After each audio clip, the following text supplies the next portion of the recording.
Okay, we'll just pick up from a little bit what we were doing last time with the cults, and then move in the second half. After the break, we'll move into solutions, the solutions section. We saw last time that David Berkowitz had been basically exposing the criminal history, basically, of the process church, and had been basically showing that this church, what had come out of his work showed that this cult had moved from New York after the Son of Sam killings, and had also enormous power in Hollywood, which in general means that they had power and control in the media. And a lot of stars, a lot of celebrities were involved with their order. We had mentioned also the importance of the work of Alex Constantine.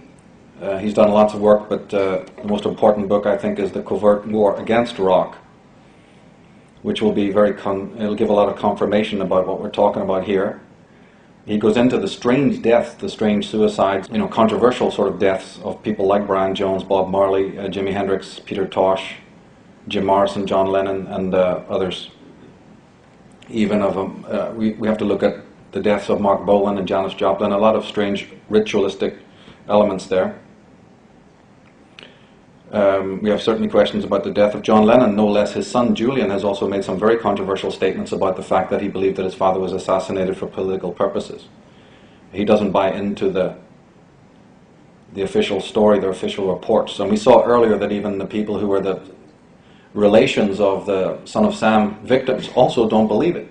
So we might sit at home going, oh, I don't trust the official reports, and then might feel even somewhat self-conscious about that, and then you do your homework and find out that even the closest relatives have the same queries. He goes into, of course, the death of Bob Marley, and shows that that was a murder, and brings out information that hitherto has never been reported. The death of John Lennon, of Jim Morrison, had ritualistic elements, which needs again to be looked into, and why these people are a threat, but also never forgetting that there's just a ritual aspect to this. We're talking cult of Dionysus here. When the Sun King falls, these Sun Kings, Sun Children, the ritual that surrounds them, whether they know it or not, is basically an alchemical one. It's a mimicry. It's like it's based on theater. It's based on ancient ritual, Eleusinian rites from Greece, and much earlier ones. And of course those are themselves patterned on the stars in the heavens. So the sun that rises in the morning as the young sun, rises to its peak as the great hero, and then it falls into the underworld. So there's also a death ritual, which involves, like Samson, the aging process, the losing of the hair, the cutting of the hair, treachery, deception, all sorts of underworld experiences. Death in water is a very alchemical setup or issue. These elements need to be looked at. And also the dates at which these people meet their deaths is also kind of ritualistically important. It should never be forgotten. Jimi Hendrix, as Alex Constantine has pointed out, obviously it can be because these people also become politically active. It's okay when you're part of the bread and circuses, okay, and you're just like a puppet on strings, and you're doing what the system wants, and you're providing entertainment to bedazzle and, as we say, enthrall the masses. But the moment that you start speaking up about political issues, then you become a threat, then you become a danger, because you have now the audience of millions. Remember we spoke about that solar-lunar quality? That we're already subconsciously able to project our own archetypes on some of these people? Well, that can also backfire as far as the establishment is concerned. What happens if that person happens to turn around and then say, I have a higher calling. Now I'm going to use my notoriety for awakening mankind. Now you have a very dangerous situation. And I believe that this was the case certainly the case in Jim Morrison's life. And also you have the issue that if these people are under any form of mind control, there's many kinds of mind control. What happens if that starts to break down? Your victim also can have a breakdown in their conditioning. This has been brought out by Bryce Taylor and Arizona Wilder and others. And at that point you become a liability. This has often happened. Of course, the Mafia had their hooks into the music business going back to the jukebox wars. And then in World War II, the OSS started up a program called Operation Underworld, which entailed the actual recruitment of key mafia figures to operate in Italy and the United States. Right? And after World War II, they continued this brotherhood between the CIA and the mafia that continues to the present day. Now, under Operation Chaos, I mentioned that all intelligence agencies have been brought into the umbrella program. Well, the mafia was brought into it too because they were central to the music business itself, and they could be used to control and ultimately, in some cases, murder musicians who are outspoken in their opposition to the U.S. government. Jimi Hendrix was killed for two reasons.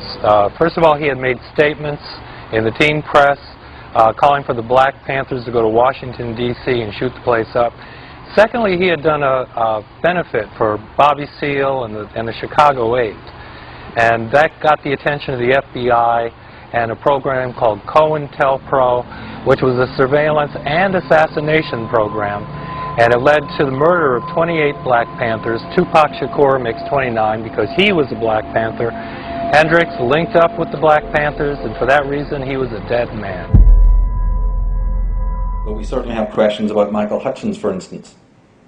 And if you thought there was something weird about that death, you always hear about them hanging from some hook in their room and sexual perversions, a typical story that's just made up for the media. It's almost like they have to wheel that out every time. And again, all the most closest associates go, no way. There's no way that this person would have ever committed suicide. I just had a phone call that day from him, and he was talking about the wonderful holiday he's going to go on, and the new things he's going to buy, and the new girlfriend that's in his life. Next minute, he's dead.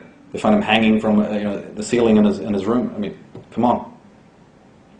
Interesting in connection with him is that he was married at one time to Paula Yates, another blonde media individual. But the interesting thing there, and I actually closely tracked this particular incident through the years, and of course she went on and became the wife of this loathsome creature who dare call himself Irish. It's another travesty enough. Actually, he's Canadian-born Illuminati puppet Bob Geldof, and I think he was implicated in the death of Hutchence. It's a long story. I'd love to be able to have time to get into it. But these people have protection, and if they have something against you, they can call upon their henchmen to commit crimes in their names and have it all covered up once you have those connections, those high-level connections. Favors will be done. You do a lot of favors for them, and you'll have favors done for you as well. This is, if you watch that murder, if you watch the movie we recommended last time, Murder by Decree, or you watch Brotherhood of the Bell, some of the movies I've been referencing, you'll see exactly what I mean there. And it's pretty interesting that a lot of these people who meet their deaths, either short time before or for extended periods in their life, did know a blonde female, which we've pointed out is a ritualistic element. And those blonde females then may go on to greater fame, actually. Or in the case of Paula Yates, move on to other celebrities. It's just a pattern. You have to look at all of these patterns. You can't really say for sure, but you need to look at certain things. Or there's evidence that some of these suicides celebrities are directly connected to sinister organizations. This is the case with River Phoenix, who is a part of the organization, the Children of God, which is, by the way, an offshoot of the Jesus movement. Remember we said watch the names, because something that's called this now might have changed its name. You have to do the homework. And in fact, the leader of the Children of God is a guy called David Moses Berg, was himself investigated for what? Child abuse. And actually went and hid out with Gaddafi in Libya when he was being hunted. And there's also another group you should research called the Finders. Lots of groups, the Finders, the Jesus movement, the Children of God. And even the names of some of these celebrities are obviously not their real names. They are talismanic names. They're ritualistic names. A lot of terms are used, like butterfly, like dandelion, like phoenix. These are ritualistic names, which not only tell you about their rank within these weird rites and cults, Kaloum, for instance, but they can also indicate rank. We have questions about Heath Ledger and the swift decline. And these are just a few examples. We could sit here for 3 hours going through the entire suicide list of celebrities. Bizarre, bizarre ones. We have Jonathan Brandis.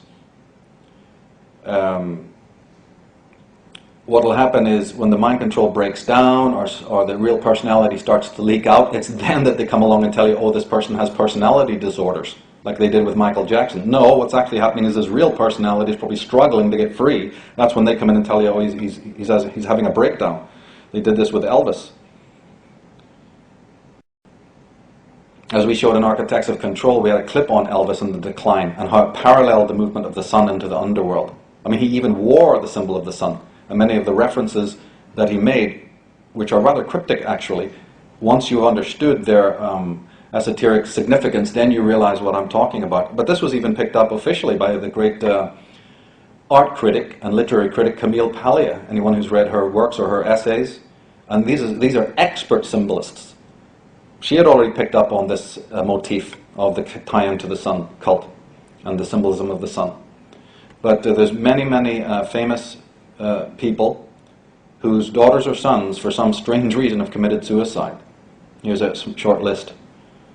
You notice Andrew Koenig, the son of Walter Koenig from Star Trek, and other famous names. I put in parentheses there that some of these people are actually attached to Andy Warhol's weird group, and also some to the Playboy and Penthouse franchises, you see. But each one, I listed these particular ones because they're of great interest ritualistically. If you go onto Wikipedia or go to the net and look up these names, you will find very suggestive information about their deaths.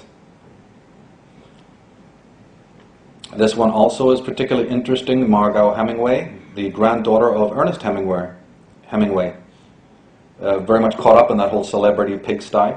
And her cousin runs a psychic hotline, which again, taken individually is not that interesting, but taken collectively, you start seeing a pattern of people involved with the spiritualist movement being an offshoot of the Fabian Society.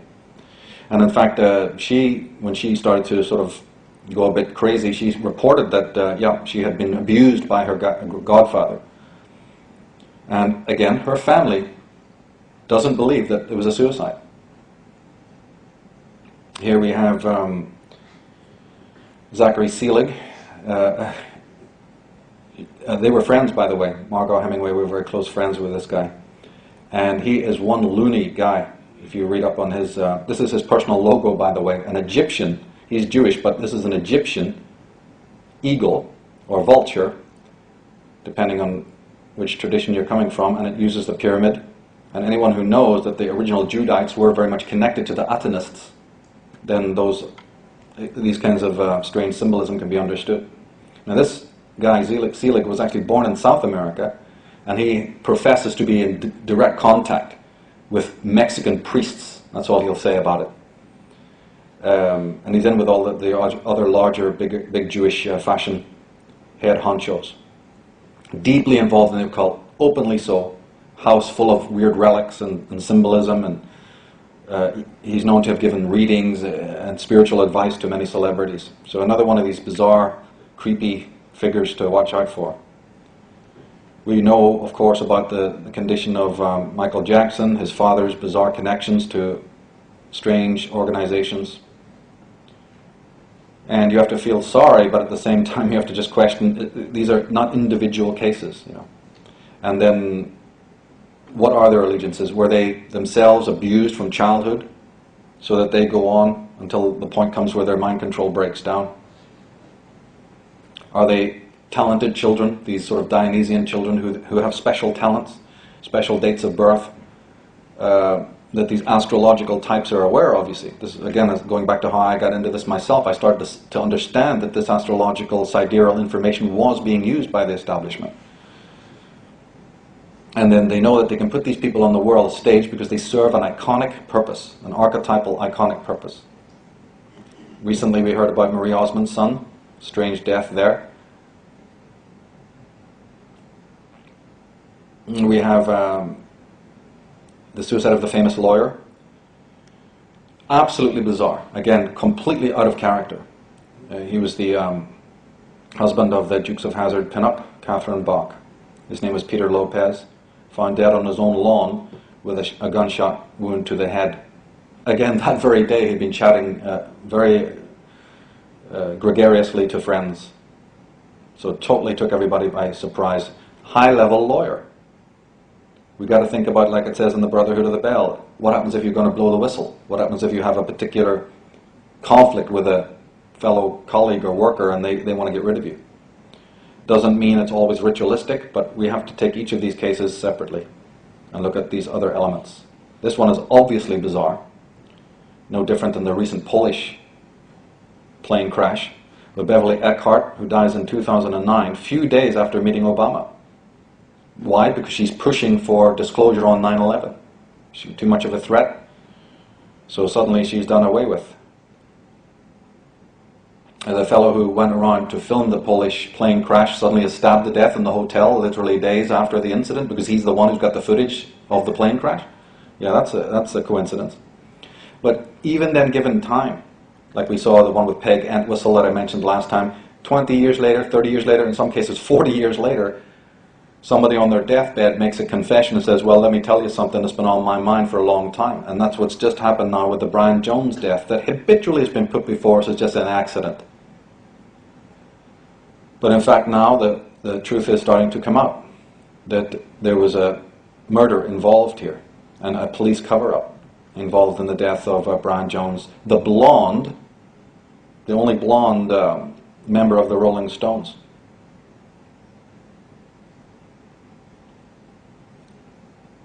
And as Constantine points out, very similar events, bizarre events surrounding the death of Jimi Hendrix.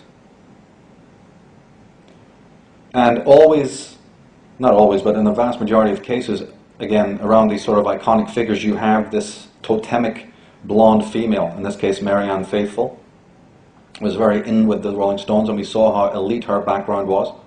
We have Anita Pallenberg from Sweden, who was not only friends with Jagger, but was at one time, I think, married to Keith Richards, and was a very intimate friend with all of the Rolling Stones. In fact, here she is with Brian Jones. She appeared in the bizarre movie The Performance, which has also ritualistic elements in it. Interestingly, she has a separate controversy because a young man was allegedly had committed suicide in her bedroom. If you go back and look into her, type her name into the internet, you'll find that controversy, that this guy, this young man, had blown his own brains out in her bed. And of course it was all covered up as just in a suicide and some sort of depressed teen incident, nothing to do with her. She was exonerated. It has astrological aspects to it, the balancing.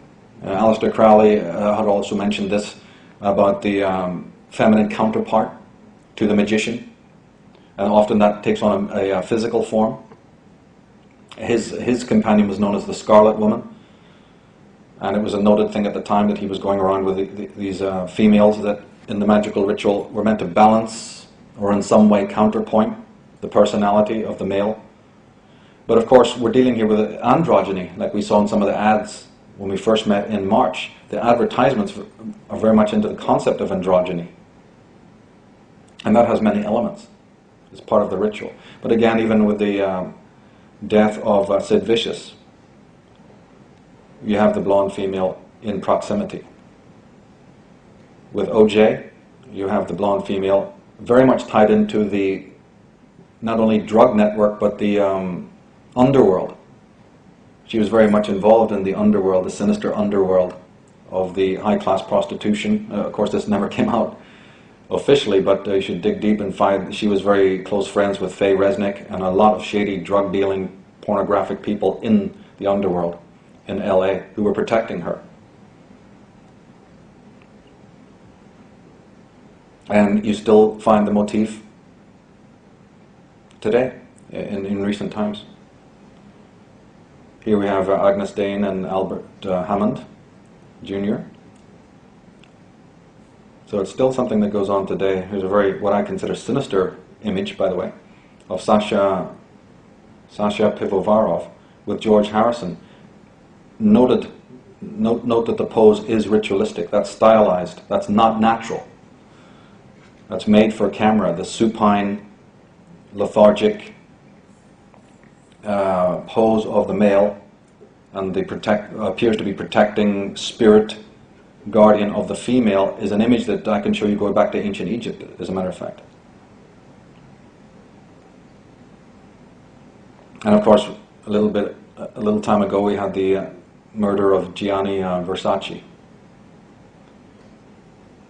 It's important to notice these names because, as I said, these people, it's not just that they're lone people. You see, these are part of this international syndicate of families that are very much involved in the alcohol purveyance and drug purveyance, the opium, from years ago, tied very deeply into the royal families of England.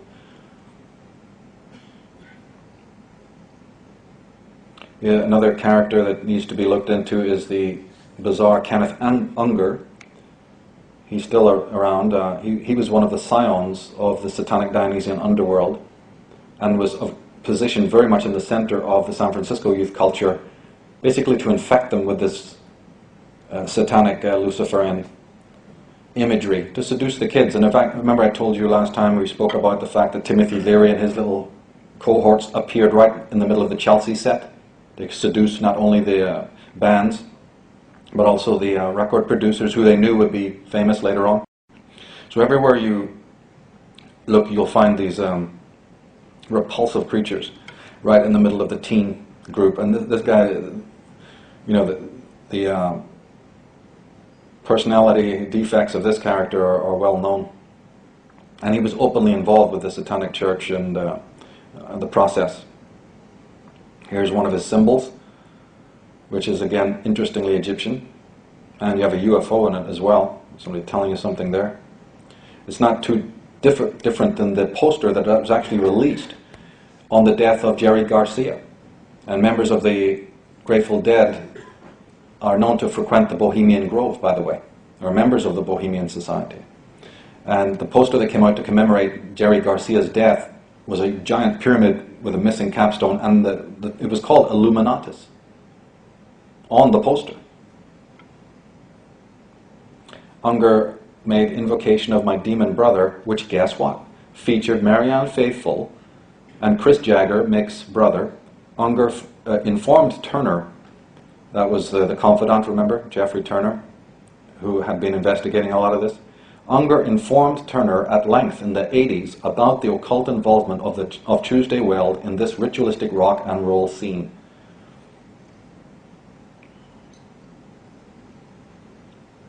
And we have questions about not just the movie making and the music. You also should note that in literature, we talked about Hammer movies and the various slasher films that came out in the 70s. Who's doing that and why? Well, even in literature you have this dark element. Don't forget that Ron L. Hubbard originally was a writer of fiction. Let's look at Stephen King as well, and Clive Barker and people like that. I actually love to hear Clive Barker. I think he's got some very interesting, he's got a brilliant mind and says some very, very fantastic things. And again, I'm into people who are working with the dark side, don't get me wrong. That's very, very valuable, and wherever a person's journey takes them, that's quite legitimate. But then there's another kind of individual who works with the dark side for evil purposes. The dark side is not evil, but how you manipulate it is. That's what the difference is between white and black magic. Black magic is not altogether negative. Black magic is just that kind of magic in the universe that happens without your conscious knowledge. But that can also be very good. There's a lot of magic that happens around you and in your body that you're not aware of consciously. But there's a lot of white magic that is in your face that is very evil. For instance, going to hospital. The whole system we've got is actually a white magical performance, by the way. But it's something you buy into by going to them. You go to the men in white coats. So it's just a way of looking at it. We have John Whiteside Parsons, who is connected to Scientology and to these other orders. He helped design the U.S. Pentagon, which is an occult design. Occultists stepped in to design not only to design it, but to align it. It's actually aligned to stars. It's geomantically placed. He was also instrumental in the creation of the California Institute of Technology. Because not all occultists walk around with black capes They're ensconced right in NASA, right in the Hoover Institute, right in SRI, right in these orgs. Why not? That's where you're going to recruit the next generation, isn't it? And he was a close friend of L. Ron Hubbard. And we said we don't really know it. Is he connected to the Parsons family of Ireland that are elite? Here we have another monstrosity whose movies are full of gratuitous sadism and bizarre ritualistic elements and lots of violence. There's a lot of occult imagery in the films. It again depends on how it's being used and by whom. It doesn't necessarily have to be negative or evil. But this particular creature, and of course David Carradine, turns up dead. Another bizarre death. In the original version of the Satanic Bible, it was actually dedicated to Tuesday Weld. That dedication is now taken out, but in the earlier versions you can see that Anton LaVey, remember we said that he and Weld were closely associated, whereas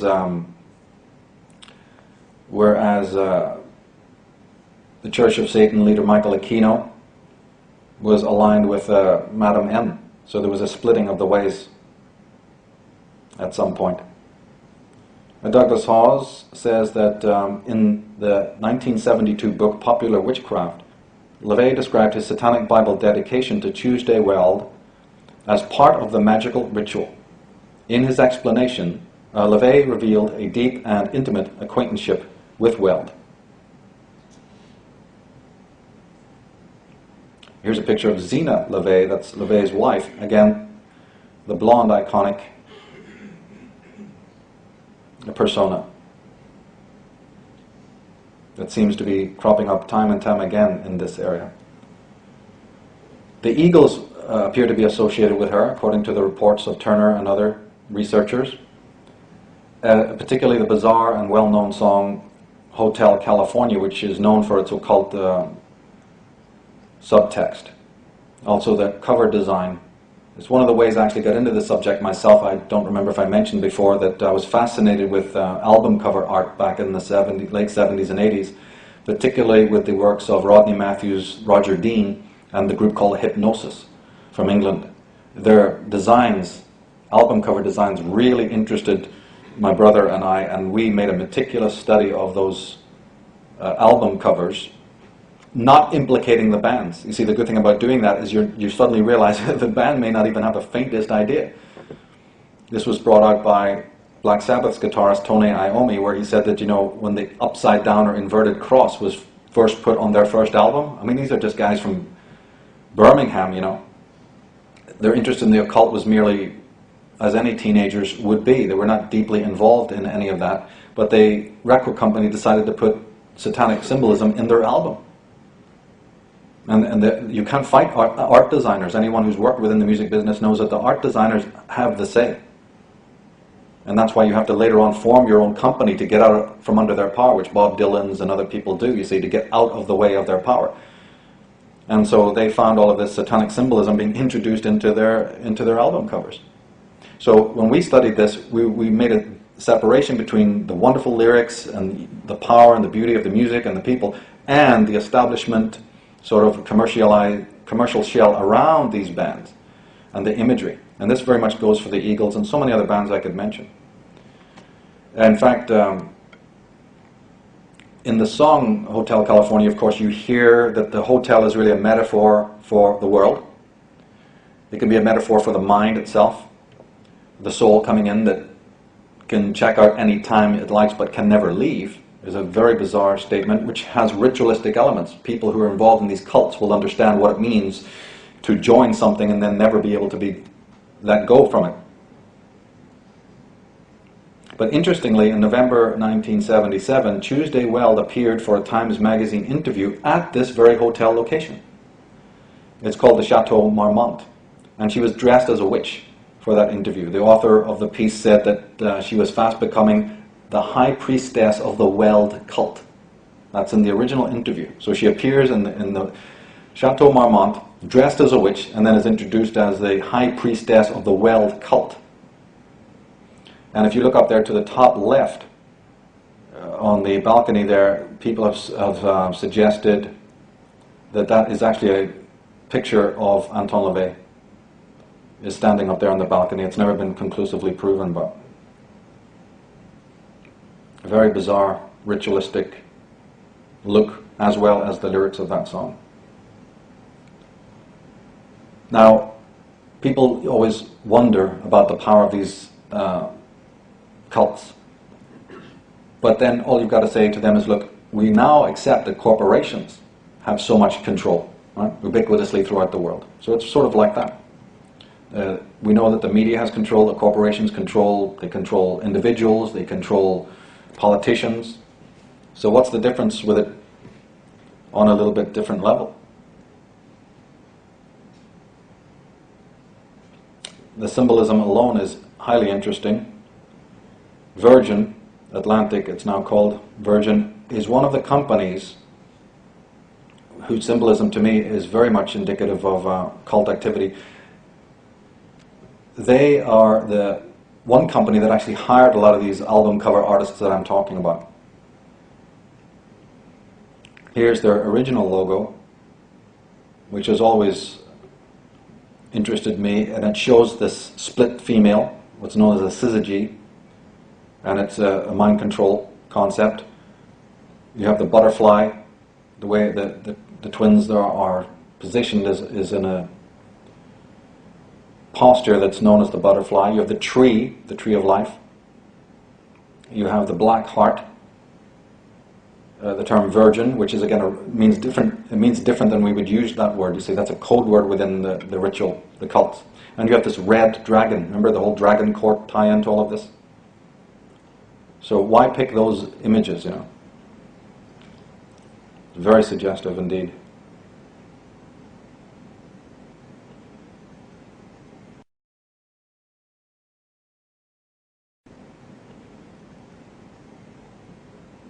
And we noticed earlier also that the media is infatuated with this doll-like, mannequin-like image of the female, which ties into that whole idea of the Cagliostro's Egyptian rite, which deals in the sacrifice of the child and what the child represents. And you really do see it in the media today, even in the mottos and the logos. This ties in, of course, to the whole idea of the post-human symbolism, but it's more than just that.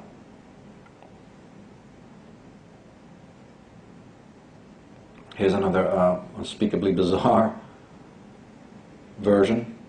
And it would be laughable, you know, and in its perversity, except for the fact that we know that billions and billions of dollars go into this.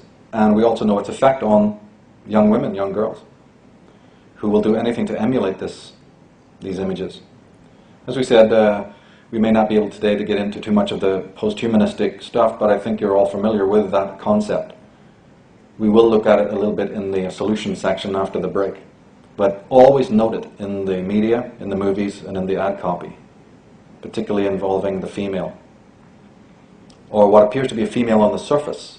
Because remember, as we said, male and female are almost, in one sense, different, completely different than what we would say when we say masculine and feminine.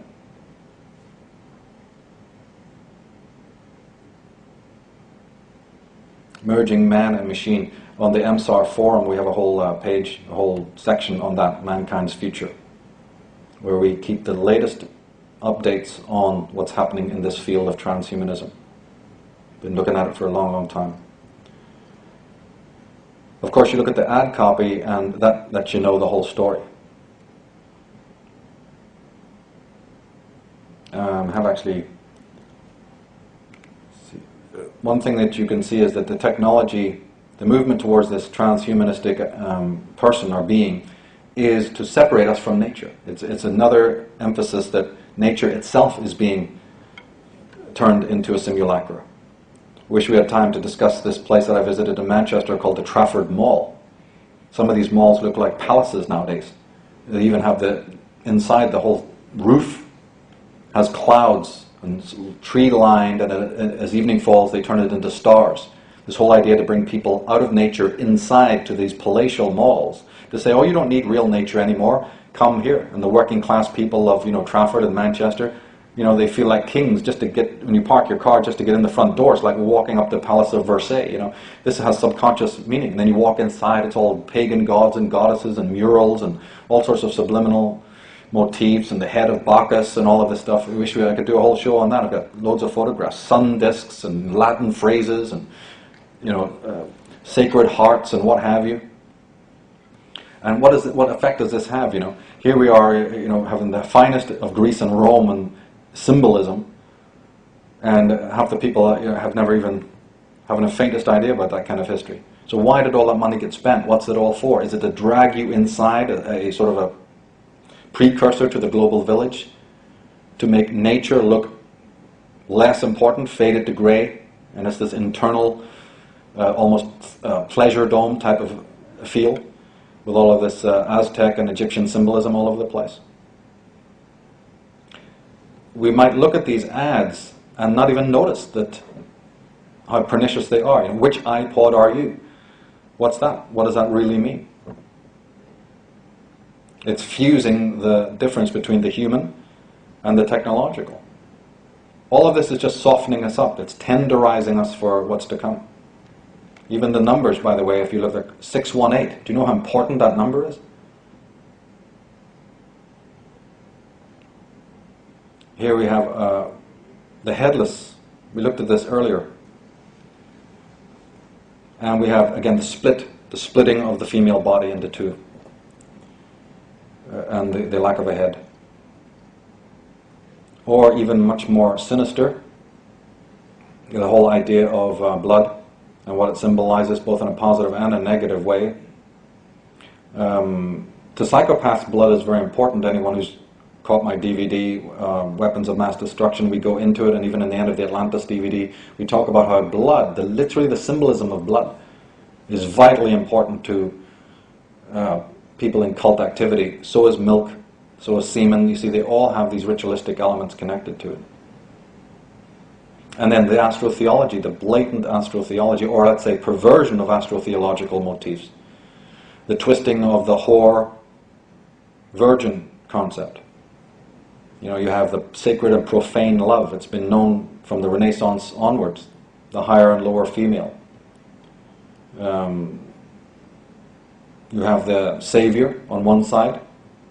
See, they're using the sacred symbolism of the Salvator, the female as the Savior, as the mediator of nature, or the daughter of Demeter. You see, the one who's meant to spiritually enlighten you, or promise you enlighten you, but then they use the other dark energy of the female, of the La Belle dans Saint Mercé, the Papillon de Nuit.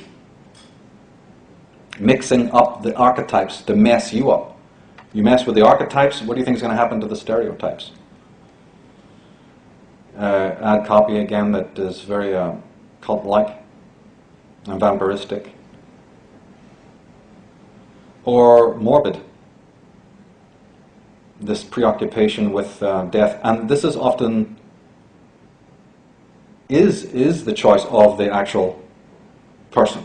In this case, Bridget West wanted this symbolism. So it's not always that they're posed and told what to do. Sometimes these people are themselves so deeply involved with this occult ritual. Not only what these models wear, or most importantly their family backgrounds, but they'll even go so far as to be emblazoned, literally tattooed with the symbolism of their controllers. There's the symbol of the Habsburg dynasty. It's also a Masonic double-headed eagle. And they're awarded as well for services rendered, as we said. But notice the clothing that they wear and the symbolism it's used, the colors. You have the inverted pentagram.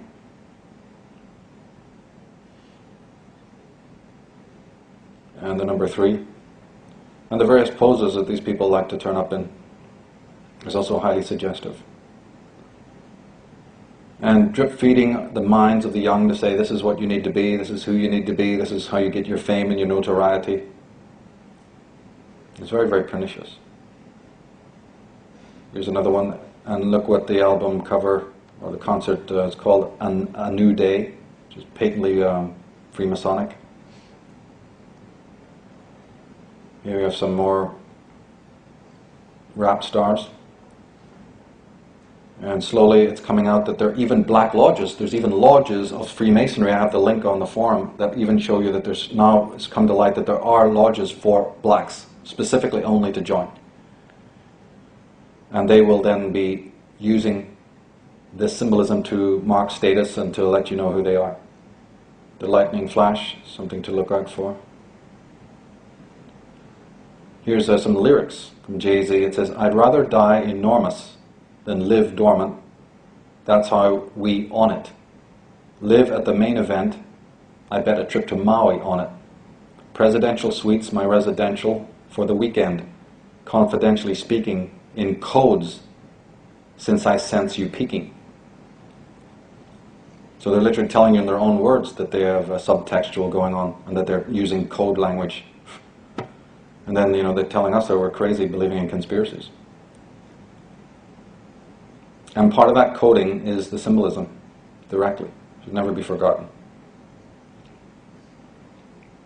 Let's look at a few more here. Royal symbolism, or patently Masonic symbolism here, the number 7 is important. The pyramid, of course. We'll look at a little bit more at that later on. Here it is again.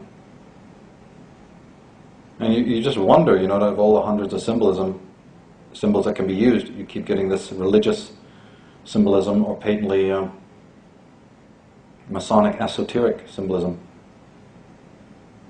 And this is, I can't remember his name, but this is one of these creepy guys who works in the highest level of fashion photography. His name has just eluded me. But this character has been complained about by all the models that he's photographed for years and years and years, about his sexually deviant behavior and the general creepiness about him. No wonder. And in fact, I even have photographs of this character, I think wearing a pentagram t-shirt or something, and openly admitting that he was, you know, into the occult or something. But the Skull and Bones is very important because that's a very powerful fraternity connected to the Knights Templar.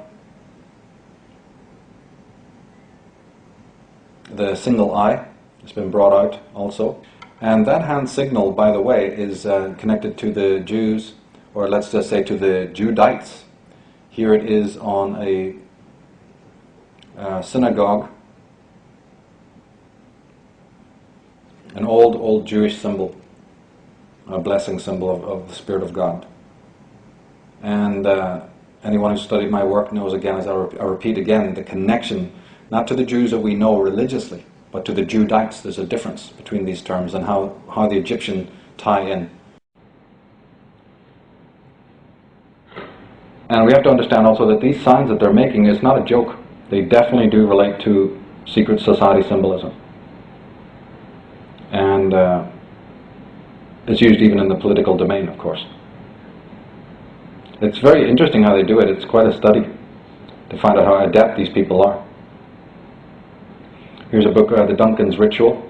I think it's online, but you can certainly pick it up, order it online, or see these photographs, these images, to get familiar with some of this stuff so that when it crops up in advertisements and in films, or even on the political stage, by the way, you'll understand it, you'll note it.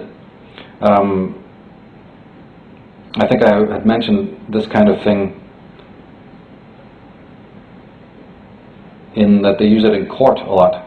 These gestures can be used in court, or by the politicians, as I said. Signs of distress and what have you. Here's an interesting one with the Black Pope, Peter Hans Calvinbach, and immediately you see that he's using these hand symbols. Those are not natural poses. Here we go, you see Yeltsin. And again, people look at these as being national poses or political poses. Nothing of the kind.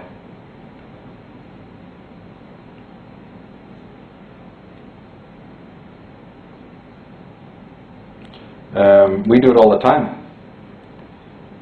How many Christians, have used this symbol? Do they realize what this symbol is? That this was actually the symbol in feudal days. There's nothing to do with religion whatsoever. This was purely political. That was the sign that you made when you got on your knees in front of the feudal lord. or the feudal baron, in order to ask permission to do this or that or the other. Say, for instance, if you came to get permission to marry, you and your wife would have to kneel in front of the feudal lord, not the priest and not God, but the feudal lord, to be allowed to get married. As George Maxwell's often said, why do you even need a license for that? Well, you do, because you're under control. You're told what to do. And the idea was that a tether, a leather rope or tether, would be placed around your arm, your hands that were held together, so you were a prisoner.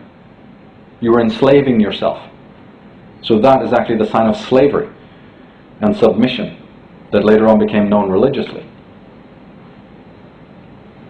But all of this histrionics is, again, as we know, embellished. It's actually learned. It's a process. We understand that now in certain cases, like in the case of Hitler, that he was groomed, that he used the power of the voice and the power of movement.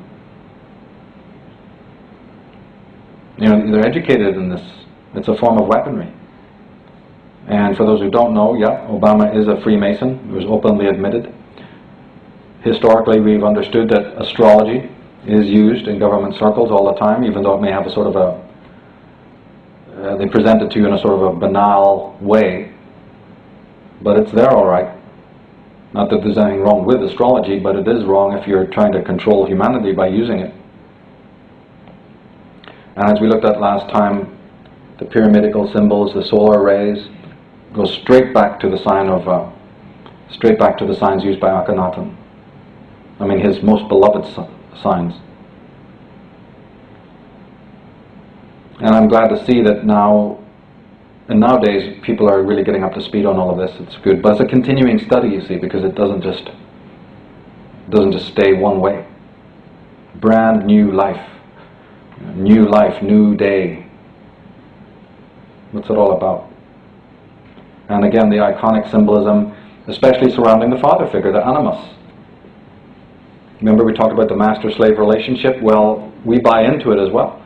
These individuals would have no power whatsoever if we weren't archetypally hungry, archetypally emaciated, so that we're so susceptible. And we have the primordial hill, we have the color blue for the blue degrees of Freemasonry, and the Greco-Roman architecture that is found in almost all the cities of the world. And the very idea of a round enclosure like that is hugely important. It represents the female, the protection of the ova, and also the zodiac as well, many different contexts. But when the hero or the father figure stands on that mound, he is representing himself as not only God, but the first God, the primal God, arose from a mound, a primal mound, out of the waters of the abyss in Egyptian symbolism, you see. Many of the stage sets, look at this one that I found. I think this was of the recent Oscars or something like that. Certainly a major, mega award presentation ceremony in America last year. There on the left, and on the right there is a picture of a Masonic floor, Masonic building. So, I mean, come on. There it is again. The coffin. I noticed that coffin on the symbols of in the 12th of July parades in Ireland when the Orange Lodge, you know, would march. It's loaded with these Masonic symbols, and of course being young, you know, like you're 13 or whatever, you know, see the coffin and go, oh, that's cool, what's that? Why's it got a skull on it, you know? And you kind of remember these things. Only later on to really find out what it's all about, that the coffin, the shape of it, is actually a simulacra for the Tree of Life. If you actually put that coffin, the Masonic coffin here, and just get a picture of the Tree of Life, you'll notice that the Kabbalistic Tree of Life has that outline. So it's just a metaphor. They work this way. And the whole idea that you have to die, you see, to be reborn again, to go up the Tree of Life to find enlightenment. Interesting symbolism there. There's the sign of the Eastern Star, and the color blue for the blue degrees, the ashlar in the center. And the measurements, the dimensions of these Masonic ashlars, which just means altar, are very important. The numbers that they come to and how those numbers can be found all over the media. Such an immense subject to go into. On the left of that picture on the wall there, you see the pyramid, the winged disc, and on the left hand side you see some serpent Byzantine symbolism. See that? And then on the right you see the rays of the sun. All based on Judite, to be more proper about it, Judite, Atenist symbolism. Now, I've mentioned in my work so many times that entire cities have been meticulously designed by these same people. You're actually sitting, in most of the cities of the world, including Gothenburg here, you are literally inside a ritual precinct that was meticulously designed based on the movement of the planets and the constellations. Not only that, but the cities themselves, including the buildings that are in those cities, are geomantically positioned, particularly around what's the 33rd parallel of the Earth, and other parallels as well, but the 33rd has been noted. A lot of symbolism has gone into that, a lot of research. I can be contacted for documents on that banks, stately homes, and even events like the assassination of John F. Kennedy, you see, and many other acts of war and violence and strange inaugurations of this and that and the other, signings of declarations happen on certain positions of the Earth. We showed how important London was, and the Process Church, you know, their headquarters was right in the centre of Mayfair, right in the centre of London. London itself having 28 boroughs, which is 28 is the lunar mansions, That's why when you go to those boroughs, as I've done, you'll notice the lunar and solar symbolism right there, but you don't pull back from the canvas and think, oh well, what's that doing over here? Yeah, but where are you standing? If you were able to fly and you go up in the air, you'd see that, oh, this connects to this and this connects to this. Incredible stuff. And we know that this is true because we have the Kingston Zodiac, we have the Somerset Zodiac, we have the Glastonbury Zodiac that can only be noted from the air. Bona fide zodiacs that are acres long, you could never notice it from the ground. And if it wasn't so important, or if these things were not legit, then why did John Dee back in the 1600s have a fascination with the Somerset Zodiac and wanted to even buy the land on which it is? So if it's good enough for those guys, how come it's not good enough for us today to realize there's significance there? Even the Earth is used magically, you see. So the secret society symbols are used by a multiplicity of politicians and theocrats and what have you, because all that stuff about politics and religion is just the front. That's just the circus, the dance macabre that's put on for us. That's the mask. Behind it is the whole occult aspect that we need to become very familiar with. So Protestant or Catholic. Now this creature, there's proof of this, like we said, look, note the contradictions. On paper, this arch-Protestant, he actually went and sold his own cable channel. That's not a program, by the way, it's a cable channel to Rupert Murdoch, who is technically on the opposite side of the political spectrum as Robertson and his gang. So on paper he's always mouthing off vehemently against the opposition and how debauched they are, but behind the scenes they're doing deals, huge billion-dollar deals. There's so many examples of this kind of collusion going on. And then it's just insane how it is that the kind of people that they put forward, you know, in modern times. I mean, to even think that this guy is involved with secret societies or a Mason. If I was a Mason and he joined, I'd leave. They're so bad, I'd want to leave Masonry. If a creature like that said, I want to join. You want somebody like that, higher rank than you? The Sutherlands are an interesting family to look into, not only the movies they've made, but their history. They go back to the Puritans, have a very interesting history. And then of course these media types. Letting you know, and I'm showing you this for a reason, I'm coming to this for a reason. I know a lot of you have probably seen these symbols, are familiar with them, but what you're probably not familiar with or haven't thought about too much is the fact that these symbols are being shown to you obviously. Why? Because that is also part of the ritual. Nothing is done that we don't actually know about in some way. We are being told constantly. That's the most important thing to remember. There's a subtextual occult type of communication happening to you. That makes you part of the ritual. This is how they work. You have one board, but you have black and white squares. You're on that board. You're going to occupy this square or the other. And the elites assume that you are part of their ritual, by the way.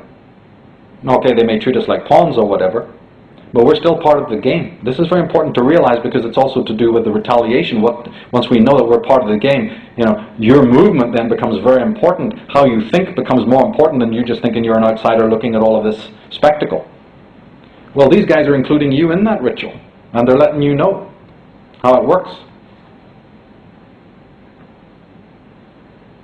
Notice the black and white, you see. Symbolism here all the time. And sort of bad boy image. Also, the black tear is a Masonic secret society trope or motif. So this is done to let us know in a way that we're talking to you subtextually, subliminally. Karl Rove. Again, it doesn't matter what side of the spectrum you're on. The Phoenix, as we said, the Process Church, wasn't it? Had it? No, it was the Hellfire Club. Remember? Had changed their name to the Phoenix Society at one point. And there's Chelsea Clinton wearing the inverted pentagram, not the inverted pentagram, the inverted cross, which is a patently Luciferian symbol. Here's the Star of David. And when we realize who the Davids really were, not as they've been presented in front of us, but what that word really alludes to, is again another code name for atomism. You must know this because otherwise we misinterpret the symbols. When these fellows are posing in front of the so-called Israeli flag and seem to be having this Jewish symbolism, we're misreading it completely.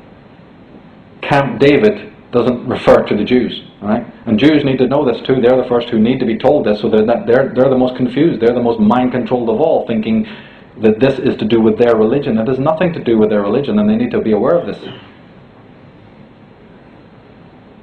These are Davidic symbols that refer to the commanders of Aton, the sun cult, who've committed just as many unspeakable acts of criminality, you see, to the Jewish people as they have to the Gentiles. We have a common foe, a common enemy. But that enemy is smart, it's intelligent, it's cunning, it knows how to work one side against the other or two or three sides against each other. When they're using terms like Zion, you see, and Israel, they know what these terms mean. And as I said, I'm showing you these reasons for a point. They're leaving clues to tell us, to involve us in the ritual. And they're going so far nowadays to do this, where they're even making the movies, as we said when we first met in March. They want you to know that now. They want you to literally to know, they want everyone to know that there is this esoteric underpinning to reality. And it's fascinating to see, for me to watch and see how they're doing this. How they're sort of removing the lid. It's just fascinating and why that might be happening and the astrological age we're in and all of this. Almost like taking down the mask, giving us a peek. As JC said, you're peeking now. You're starting to peek, so we have to use the codes. But it's been there in front of us all the time. The clues. Bottom left there you see the symbol of the original Dodge car company. There's the modern one on the right that we all know, which is the symbol of Aries. Aries being the most important house of the zodiac to the Atonists. Anyone who knows about the whole life of Akhenaten and why he came up with Atonism know that it had to do with the movement of the sun between the signs of Taurus and Aries. And this is the movement that caused conflict in Egypt between the groups of priests.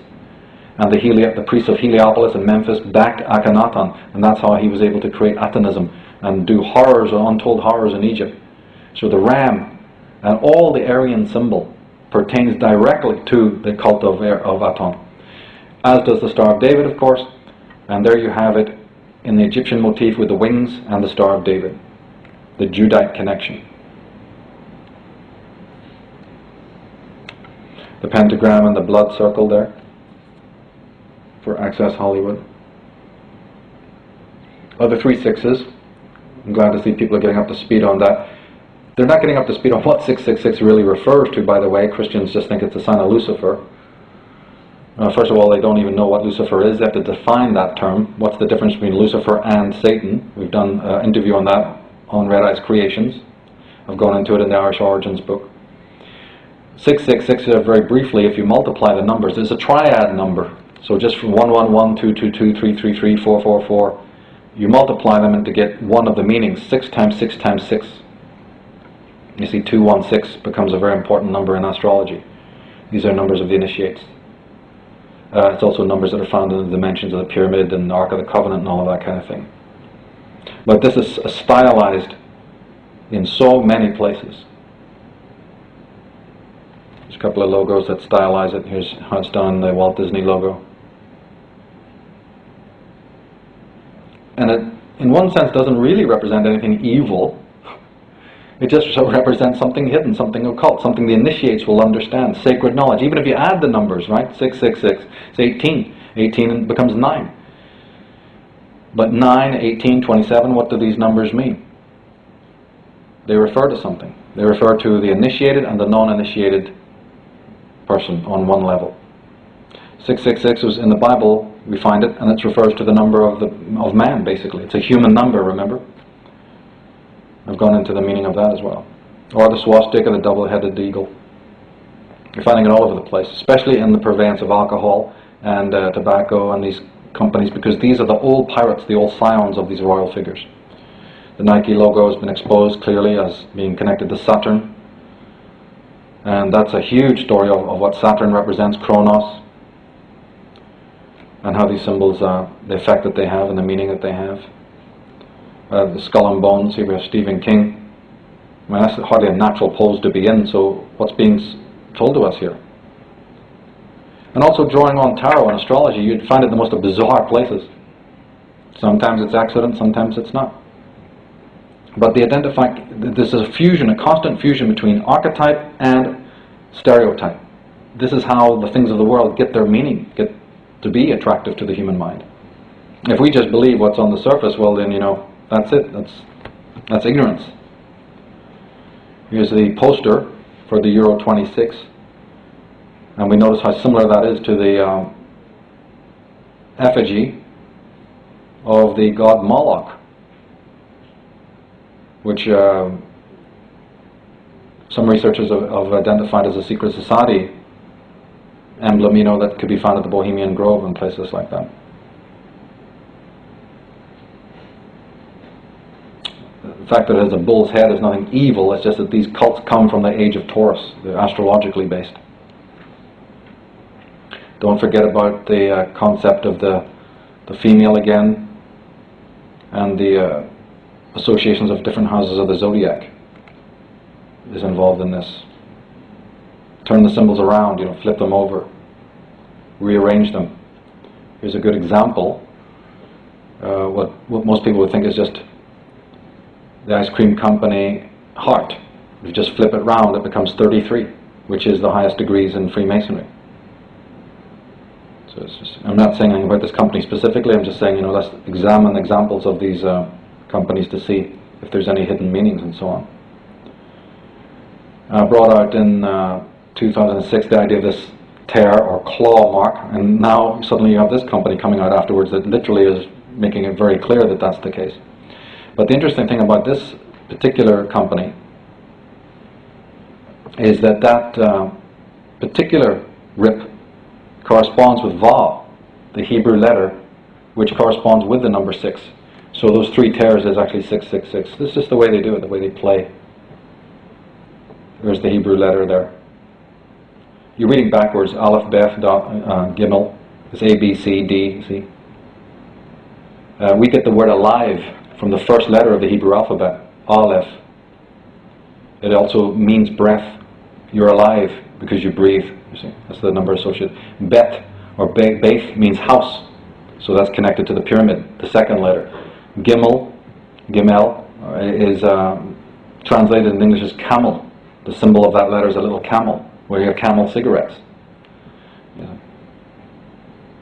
And that can either be a C or a G. We could go. We have a time we could go through all of this amazing stuff. Dalet is the Greek Daleth or Delta, which is the pyramid, which is the triangle. You see, connecting to the female mysteries, and how that turns out the symbolism. He being the symbol of the male. You could go through all of these. It's really interesting. Samek down there.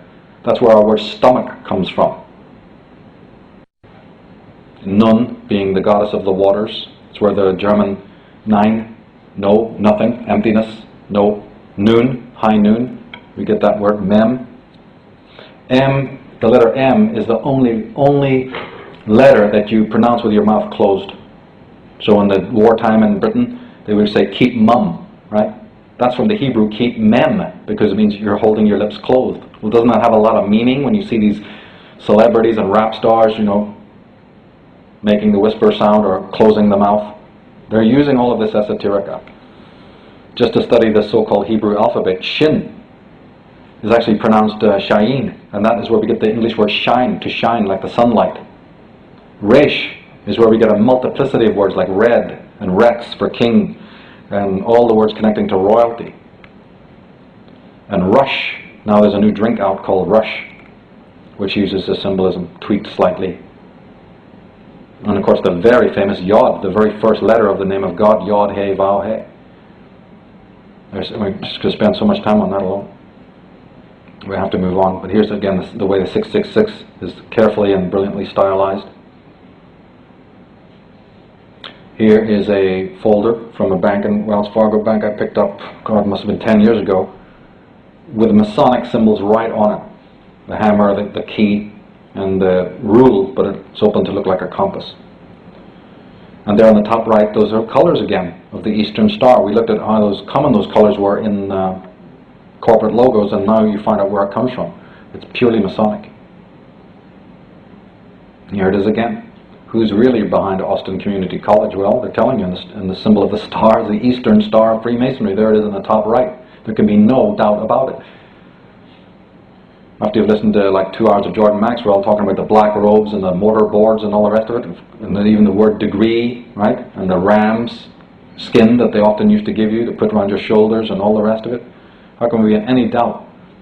The very word graduate, more corporate logos directly out of Freemasonry. It's an architecture. Go around San Diego, go around LA, and you'll see the symbols. And the very architecture is Templar design. And the hidden symbolism. Here's a cover I photographed of a local in Hayward Community College, loaded with keyholes, pyramids, Cross of Lorraine. So many Masonic symbols right there on the front cover of this magazine that's given out to the students. The idea of even having 3 branches of government is purely based on the Druidic symbol. And you find this in schools, colleges, libraries, all over the place. The division into 3. As I said, they tell us in this whole symbolic language. Here you have the Bush holding the Book of America upside down. He's reading a goat story. You know. And in the back you have the U.S. Constitution. The network of families we've been talking about were very much involved in, as I said, they actually were pirates, basically. Where does that word come from? Pyra, the men of fire. They worked for the British government. They were under the tutelage of the Spencer family, the Drake family, the Cabot Lodge family, and the Cecil family.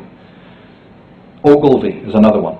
Remember, David Ogilvy is one of that family. He was one of the most important advertisers in Madison Avenue. Where his brothers are royal. His family goes back to the Secret Service, back in the time of the Queen Elizabeth I. And these pirates are still around today. All of the symbolism pertains to their family line. It may be put before you in a comedic way, but when you understand that these pirate families were not only behind the erection of the Ivy League schools, not to teach you, but to teach their sons and daughters, that they knew we need to educate these creatures. You know, our sons and daughters need to go on to run the empire, we'll leave for them. So that was how the universities and colleges got started, and that's how the fraternity lodges within these, the fraternities within these universities are there. So that there's a graduation, you see. But this goes for Menzies, Sinclair, Bacardi, Guinness. So many families that are in the world today, including all these fashion families and the perfumery, are all part of this gigantic pirate network.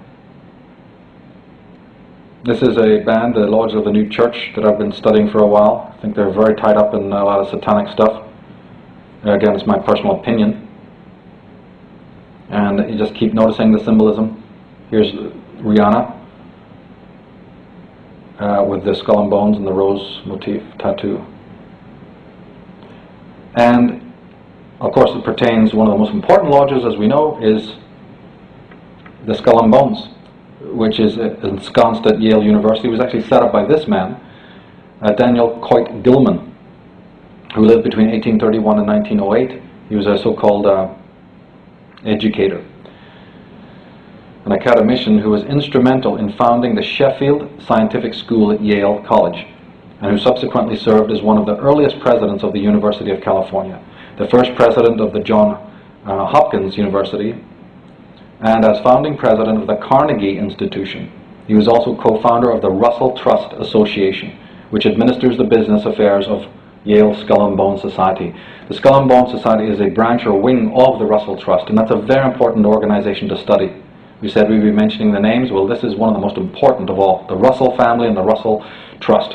It's a wing itself of the British East India Company. Of course, on the western side it was known as the Hudson Bay Company, the Virginia Company, the Massachusetts Bay Company. And just go into all the so-called founding fathers who drew up that American Constitution. I mean, all of them were members of these corporations that I'm mentioning. British money was in their pockets. There's a lot of information in my article called The Constitution Con, because that's exactly what it was. Their number of the Skull and Bones order is 322. Well, that just happens to refer not only to, again, the sign of Aries, right? 3 March 22nd, the very day that the sun moves into Aries in the normal astrological zodiac. I find that infinitely interesting. But it also refers to chapter 3, verse 22 of the book of Genesis. And what is that verse? And the Lord God said, Behold, the man has become as one of us, to know good and evil. And now lest he put forth his hand and take also of the tree of life, and eat and live forever. Therefore the Lord God sent him forth from the Garden of Eden to till the ground from whence he was taken.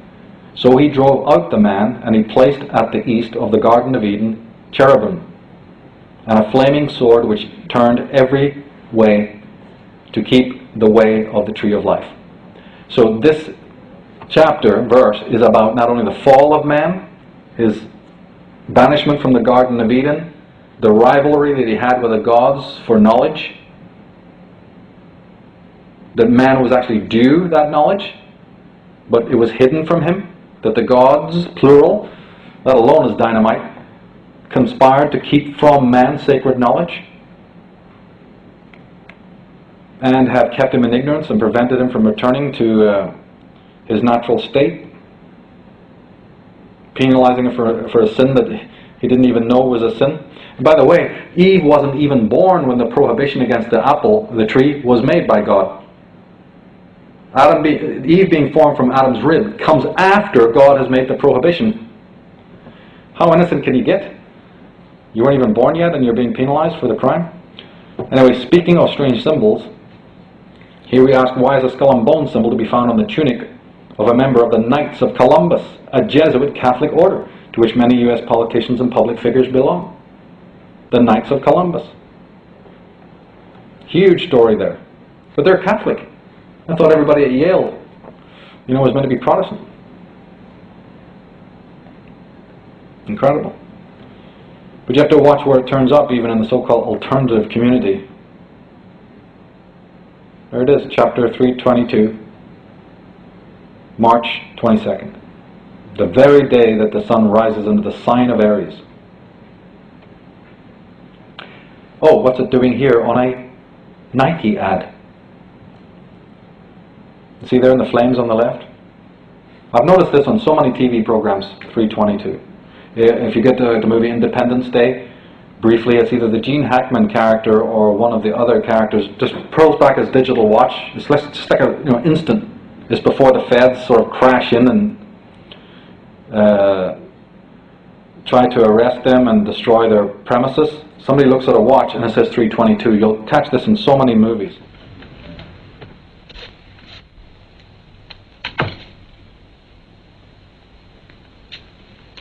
Good evening, sir. Happens to be 3 a.m. When do you sleep, 007? The American CIA sent a man down to work, Mr. Engways. A fellow by the name of Leiter. Do you know him? I heard of him, but never met him. Has he found out anything? Anything important? You'd better ask him. You're booked on the 7 o'clock plane to Kingston, and that gives you exactly 3 hours, 22 minutes. And that's the way that the director is letting you know some more information. I mean, what does this possibly have to do with literally nothing? So it's symbolic. Here it is again with the Malta cross behind it and the Constantine motto, "In this sign you will conquer." Here we notice the checkerboard, and on her belt you see the Celtic sun cross. Because as we said, the Tuesday Well cult, remember, the process cult is very much into Druidic, pseudo-Druidism of course, but Druidic nevertheless. Here's Masonic G. Here it is again. Happy or depressed, don't leave home without your checkered shirt. We showed some James Bond symbolism earlier on. Here we have the sort of mannequin, dazed, hypnotized look, or I've had a long weekend look. But these depressive looks can also be, from something else. The jadedness, what's happening inside that person, must also be taken into account by being involved in all of this. Various colors, suggestive symbolism, all over the modern media today. Here it is in the genetics field, Craig Venter, absolutely Masonic. Here it is again. I mean, this is a no-brainer. There on the right, you have, I think it's the first degree initiation of the rolled-up trouser leg malarkey, and that actually rope around your neck is the origin of why men wear the tie, by the way. That is the tie that hangs you, or ties you to the commercial world that's controlled by Freemasonry. And then when they write you off the square, say you've just become sort of recalcitrant, and you go in front of the judge. In English courts, I don't know if you have it here, but in England, when you were going to serve the death penalty, the judge would pull out a black square. It was actually known as the black cap, the cap of death, and that would be placed meticulously on the judge's head. A black square, Masonic square, because now, they're telling the victim that he doesn't know. You've been under our law, maritime law, but now since you've become renegade, we're wiping you off the slate. You're no longer a debtor. We're removing you from the board game, our board game, in which you are on the debt of the country. Because it's debtor and creditor in court, nothing to do with defendant plaintiff like we think. And even the rituals of erasing you are very Masonic. It's interesting that. Tarot cards, we saw earlier on with the John Travolta pose. Somebody knows something and it isn't John Travolta. Here we have the same hanged man idea. And we saw last time we met Madonna, positioned as the Queen of Swords, you see. And generically, the Mercedes symbol, by the way, is an old alchemical symbol about squaring the circle. You have to look at the image three-dimensionally. We don't have time to do that, but it's actually a cube inside a circle, inside a sphere, is what it is. And originally it used to be 3 interlocking circles. Before Mercedes chose that symbol, it used to be the famous 3 interlocking circles known as the Triskelion or the... Here we find that all over America in banks and real estate companies you find the checkerboard. I mean, what's that? Is this a checkerboard? I mean, how Masonic can you get? But again, once you put all these pieces together, none of this is in the remotest bit confusing anymore, you see. It's just after you've done your homework and you've got familiar, this is like so familiar. But the sinister thing is, it turns up, these very similars in colors turn up in the world of children. There it is for Cartoon Network, one of the biggest networks, television networks for children's cartoons. And I mean, not only are these cartoons that they show the kids so sick, but they're absolutely loaded with supernatural and Luciferian symbolism. Album covers, bands like this. What's this all about?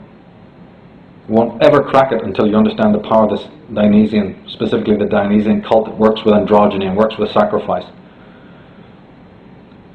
Here's a band that I've always found very sinister, as I said, the Lords of the New Church. The Doorway to the Light. This is a well-known Masonic idea. And the death that you have to go through, the symbolic death that you have to go through, crossing the floor. And the black and white squares just representing in one level ignorance and knowledge. Here's Bridget West again. Masonic symbolism.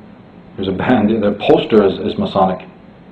And the chant, where does that word come from? Who chants?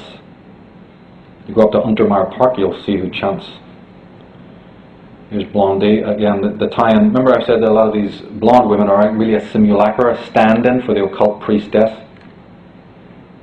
It's kind of curious symbolism. I've always thought that Debbie Harry, she's not a natural blonde, by the way, so I always found it kind of interesting that she was so physically similar. And if ever, I don't know, you probably all have your favorites and everything, but in my mind, I couldn't even imagine a more projective person, somebody who takes the projections, you know, when you study projection, to me, Debbie Harry, her whole persona is so yin.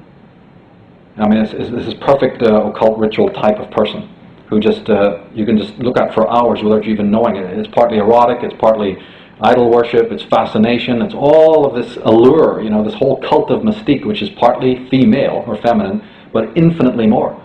And in her, in my eyes, you can really see this ritualistic element at work. Of course, other people will say, no, it's this person or that person has it more. Elvis or even James Dean. It's all a different kaleidoscopic attitude.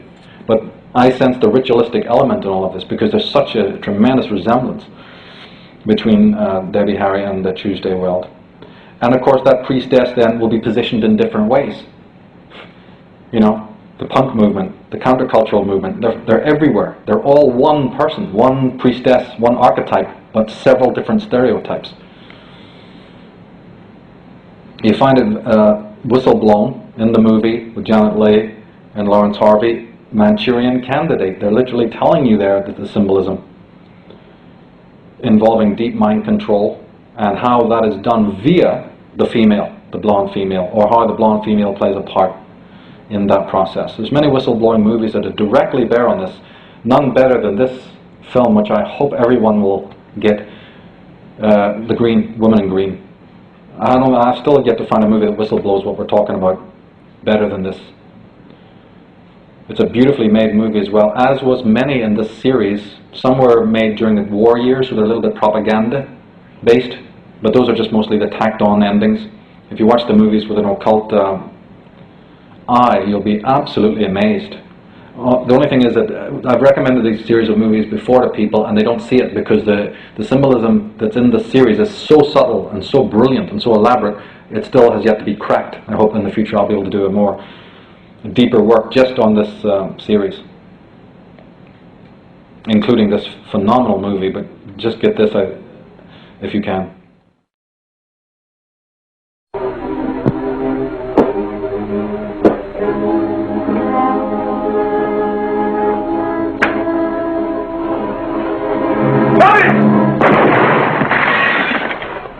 He killed Holmes! He killed Sherlock! Watson. You? But I saw him shoot you a second ago. Not me, my dear fellow. Merely the bust of Julius Caesar. Incidentally, you may have noticed that all through the ages, prominent men have prominent noses. Get up, you.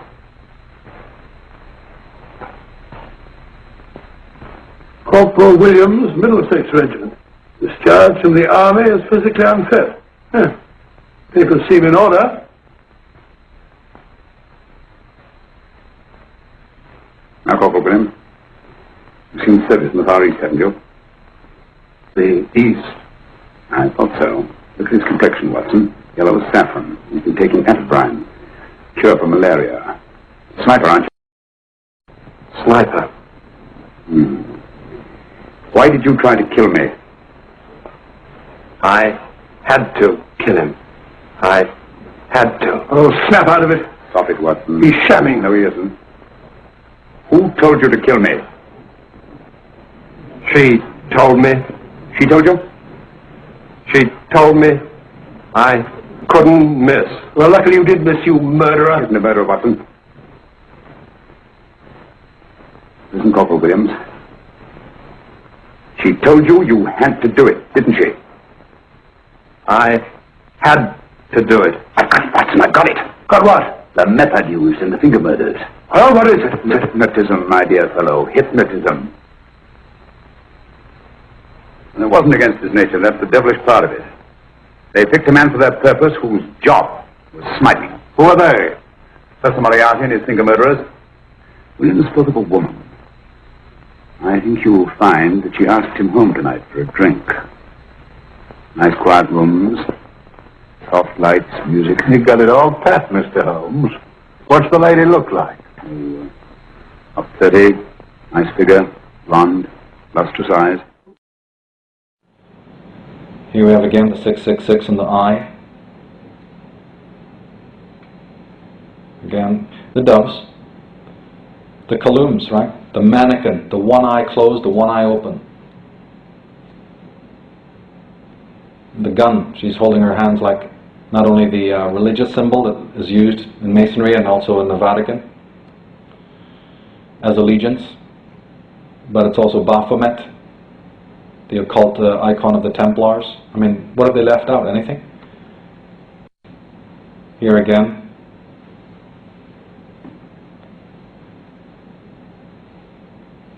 What is all this? I mean, does anybody ever ask a question? But then you have the serpentine imagery, which is commonly brought in a lot. We've already looked at that. Look at this again. The colors. We know where those colors come from and how common they are used in religious symbolism. There's Natalie Portman, the model. Python is the actual snake, or the name at least, that was used at the Oracle of Delphi. The priestess was called Pythonia. Right? Pythonia was connected to the female oracle. She lived in the caves underneath Delphi and would come out when there was enough smoke, and often in the night, to come out and give prophecies and readings, spending most of their time in the dark, in the underworld, so that the unconscious mind works more, the melatonin is not as destroyed, you see. And the symbol of the python literally represented that. Pythagoras, the very word Pythagoras, means I am the python priest, the clairvoyant, the wise one. Of course, we know it's also a symbol of the Kundalini as well. This guy's making the symbol, I think it's of Osiris slain. I'm not sure, I'm pretty much sure it's a symbol of Osiris slain. It may be wrong there. It might be the symbol of Osiris risen. I have to double check that. Or it can be a stylized serpent, as in this case. Where does it come from? Again, not only from Greece, but much earlier than that. The symbol of the earth god is either known as Seb or Jeb or Geb. It's one of the people, one or two books think that the name of the serpent god, being Jeb, is where the Masonic G comes from. That's one origin of the Masonic G. I disagree. I thought that myself for a long time, until I went further and found out that it actually refers to the Gaionum, the elite princes of light that hide behind Masonry and are once upon a time connected to the group you may be familiar with, the Sadducees. Elite Sadducees, elite Pharisees. Their elite schools are called the Gaion or the Gaionum. I've gone into that in great detail in the Irish Origins book and DVD. Here it is again, the symbol of the serpent. And the whole idea of enclosure, and the whole idea of the precinct, the sacred precinct, that there's an inner wisdom and an outer wisdom. And the old genetic sorcerers who've been moving technology forward, they're still using the symbolism that pertains to their cult and their order. Here it is in the Sun microsystem symbol and various others. Pepsi being the Egyptian name for the devil, Pepa, or Apep, or Apophis, or Pepsa. Very, very ancient name. Here's one of the original symbols, a purely astrological. Urania, or Spica, Virgo. When she's holding the earth, it's often Urania, the heavens, the heavenly goddess. Can be stylized again. The serpent can be stylized in various ways to look like the Eye of Horus. Here we have it stylized again with the S. Here we have it stylized. It's clearly a serpent, but this one refers to a group of off-world dragons, right? The Superman movies, especially the original ones, clearly show you that this is a world of immortals who use all forms of crystalline technology and super advanced computers and have power, great spiritual power like the adepts of old in the mythologies of the world. But the S is interesting. This is an example I want you to look at to show you how clever and brilliant these designers are. Jinn is known to Arabic scholars as being the race of demons or cherubim, the sort of spiritual daemonic, I don't mean demonic, but daemonic agencies is the jinn, right? On the J and the I are styled to look like a man, but the undulations of the two ends looks like a dragon man. See how well that's done? And there you have the DNA spiral as well, which people who are familiar with my Atlantis work will really note that why it's important that the man is connected to the dragon. A really incredible logo, that. Sobe is a play on the Egyptian Sobek, who was the friendly crocodile god, the friendly guardian, the original Holy Spirit. Did you know that the earliest version of the Holy Spirit was actually Sobek, the crocodile god? What's it doing on a product with little lizards? Because they know the Egyptian symbolism, and they know that your subconscious understands that that word refers to the Holy Spirit. So when you're drinking in that product, you know, there's a whole occult thing going on. I mean, this would be a lunatic lecture if this didn't have the most imminent, consequences to our lives. That's not an English word. Where did it come from? Even the O is stylized not only like the symbol of the sun in astrology, but like the female breast is that shape. S is the most subliminal of all of the terms of the English language.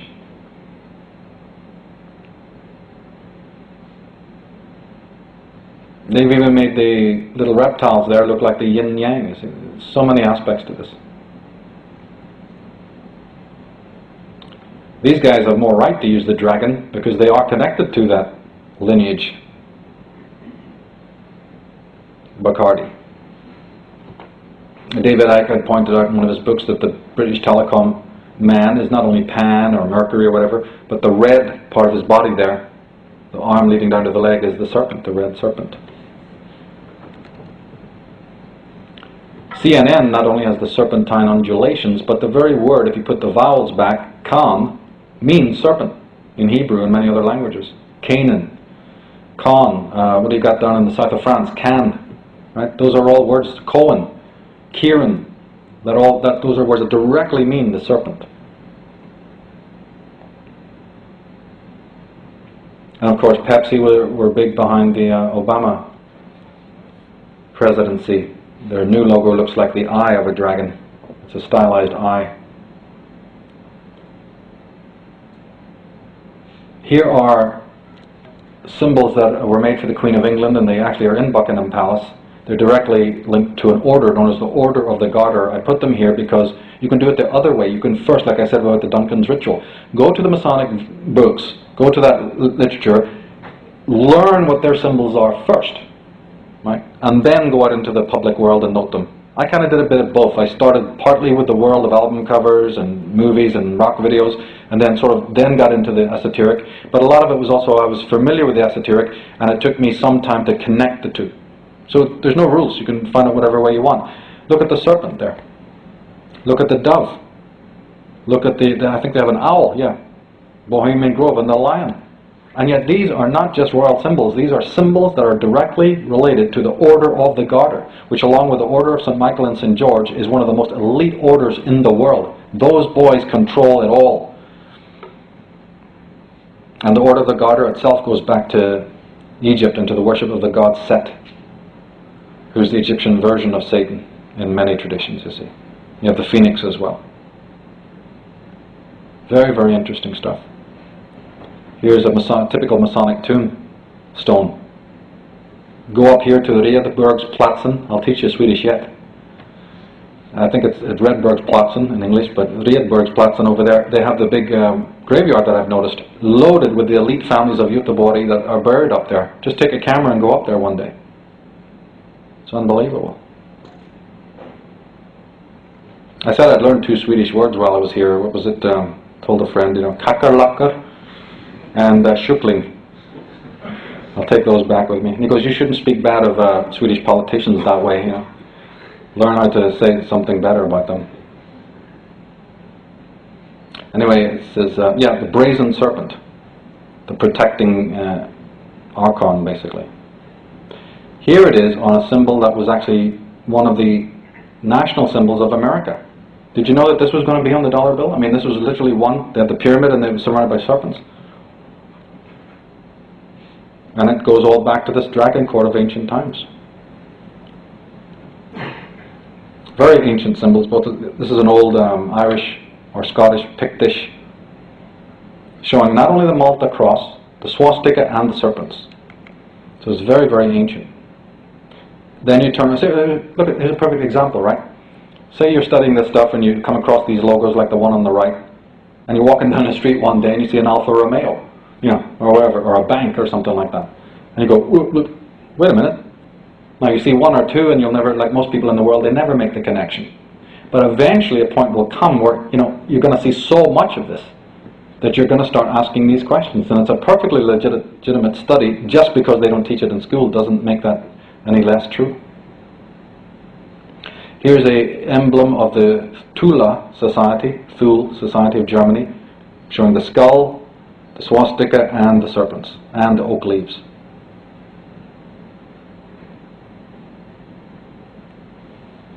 Serpents, you see. There's the 4 letters of the name of Jehovah. It runs left to right. Yod, He, Vav, He is the name of God or Jehovah or Yahweh. And there you see the enclosing serpent and then the Masonic compass and rule. And the leaves of the tree of life. The old Druidic pagan tie-in. Here is, you might be familiar with the symbol on the right, which is the Texaco company. Not only is it a T and the pentagram, if you study a lot of Celtic or Irish megaliths from the air, and you look at the chamber that goes in, like Newgrange, that's what it looks like. They're called cuneiform, you know, they have the cruciform interior chambers. So that is also a symbol for those who've studied ancient megaliths. Looking down, that's the shape that they are. Often designed on the pentagram shape, often with this T-shaped interior. Newgrange is a perfect example. The same company on the left, this is a different logo. See how serpentine it is. And it's actually called Hydro Texaco. Hydro is Hydra, the serpent. The famous Hydra is the 7-headed serpent. Go to the Masons themselves and you'll notice where all of this is coming from. One of the highest degrees, the 25th degree, is actually known as the Knight of the Brazen Serpent. But even the Knight Kadosh, they're at the 30th degree, you see. There's lots of meaning behind all of that. And just I pointed out this in the Brotherhood of Death interviews and many others, that just the fact that there's so many Judite the terminology. You know. Look, Knight of the Sun, there's one.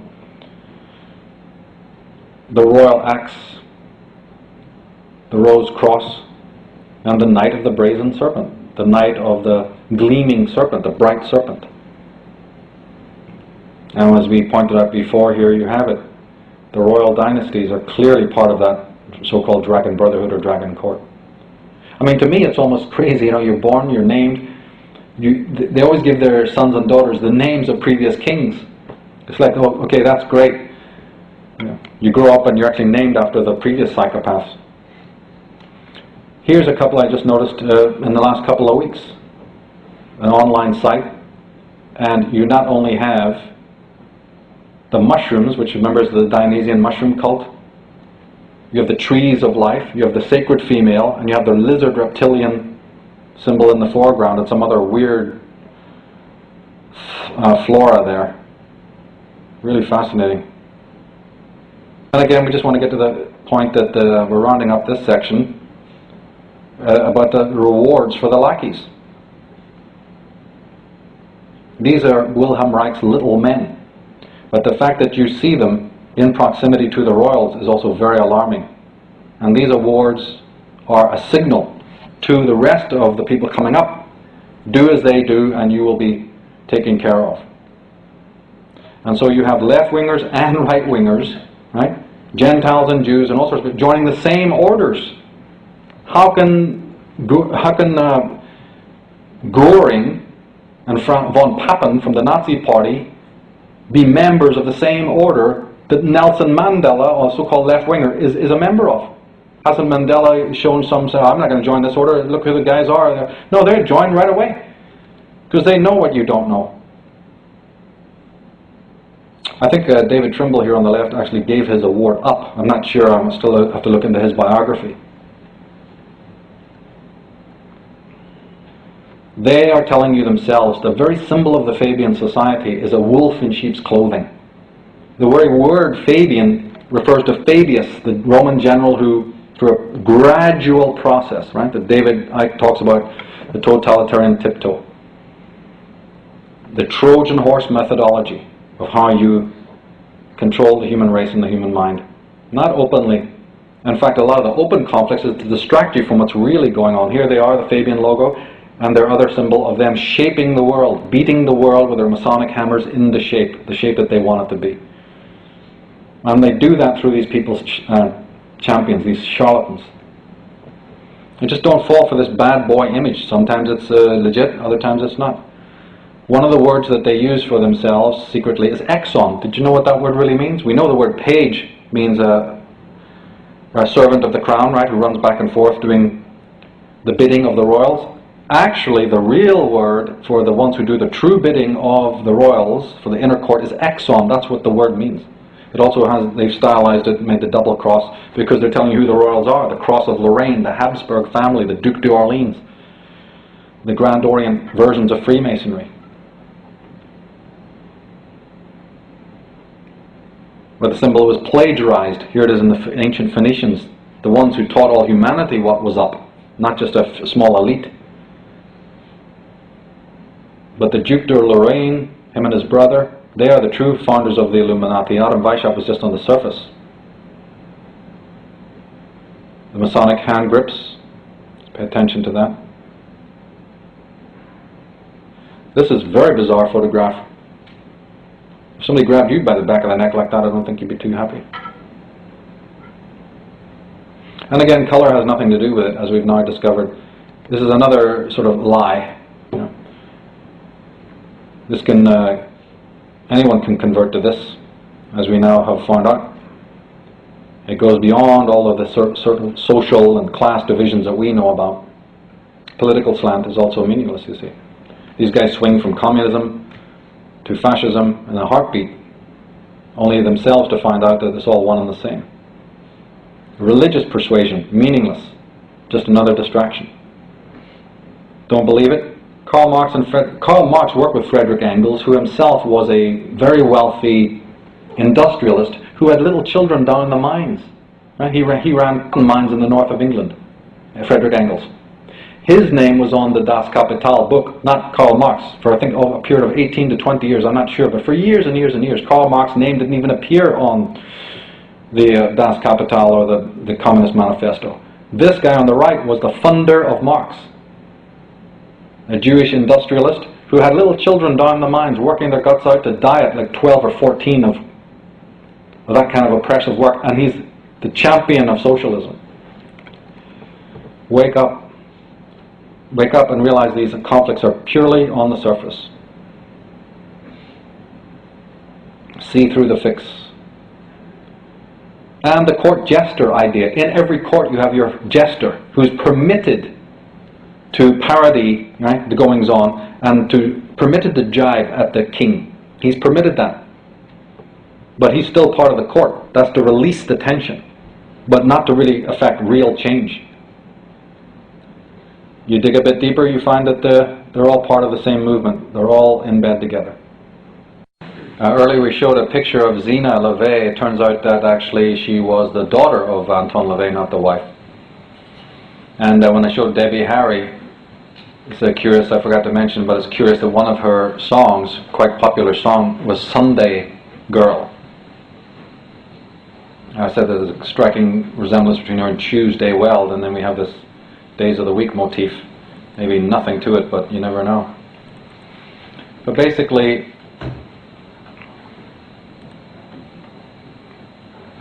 when it comes to conspiracies, we could be here for years proving that fact.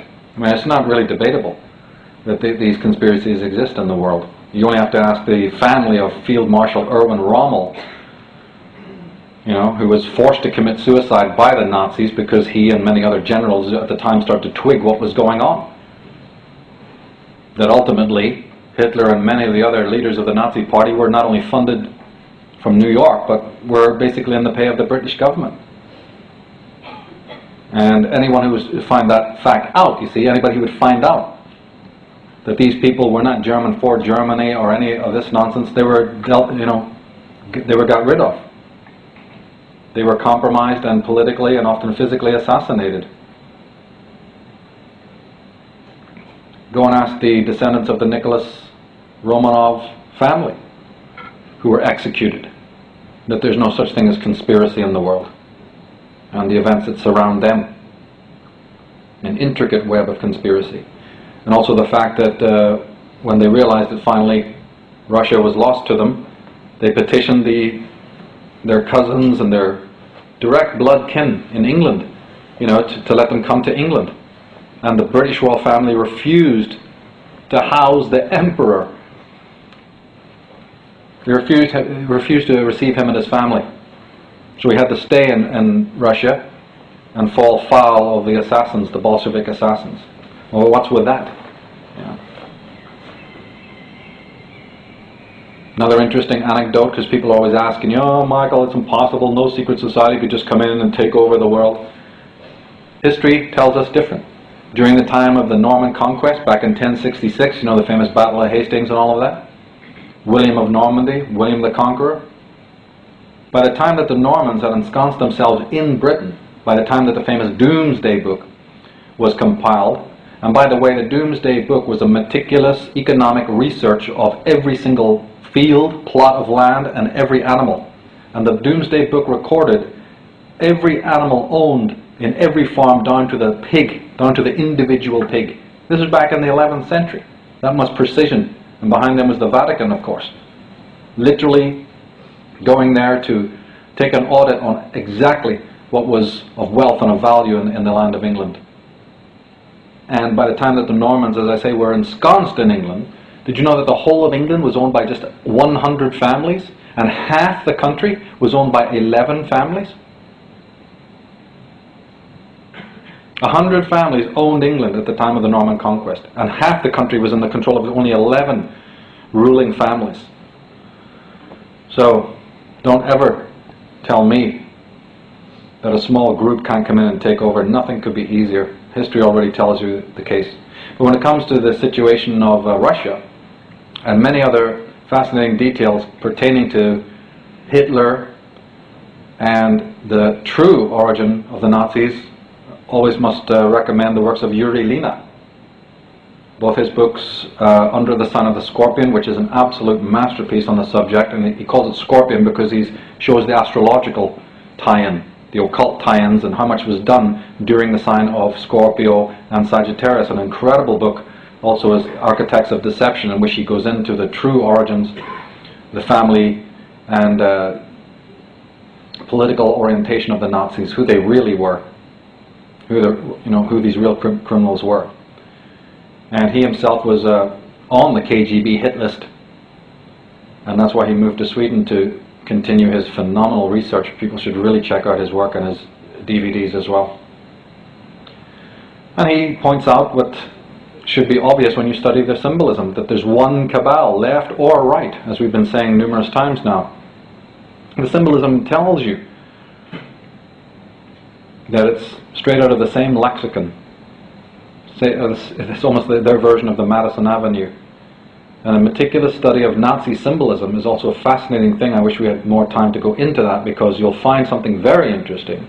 And that is that these so-called pagan, anti-Christian, almost atheistic people have symbols straight from the Bible, straight from the Old Testament, straight from the lexicon of Judaism and Kabbalism, and straight from the royal houses.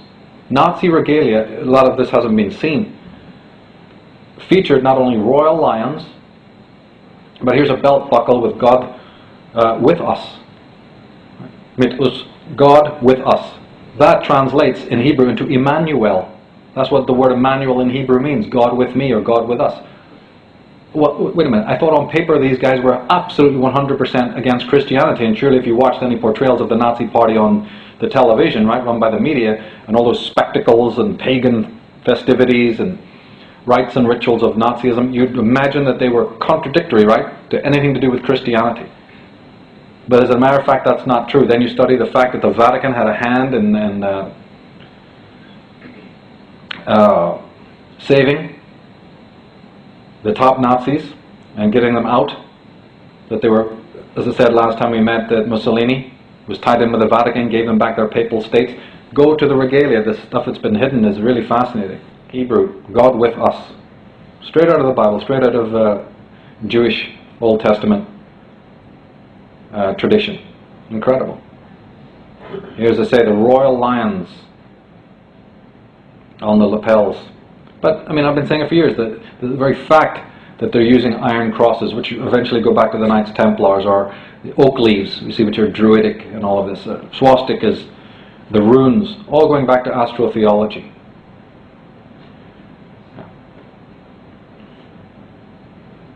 Again, emphasize again that behind the lodge door the divisions are meaningless. That's just for us, that's just the carnival. The head of the Order of Malta, he's dead now I think, but he was the 78th Grand Master, Andrew Bertie, is actually directly related to the Queen of England.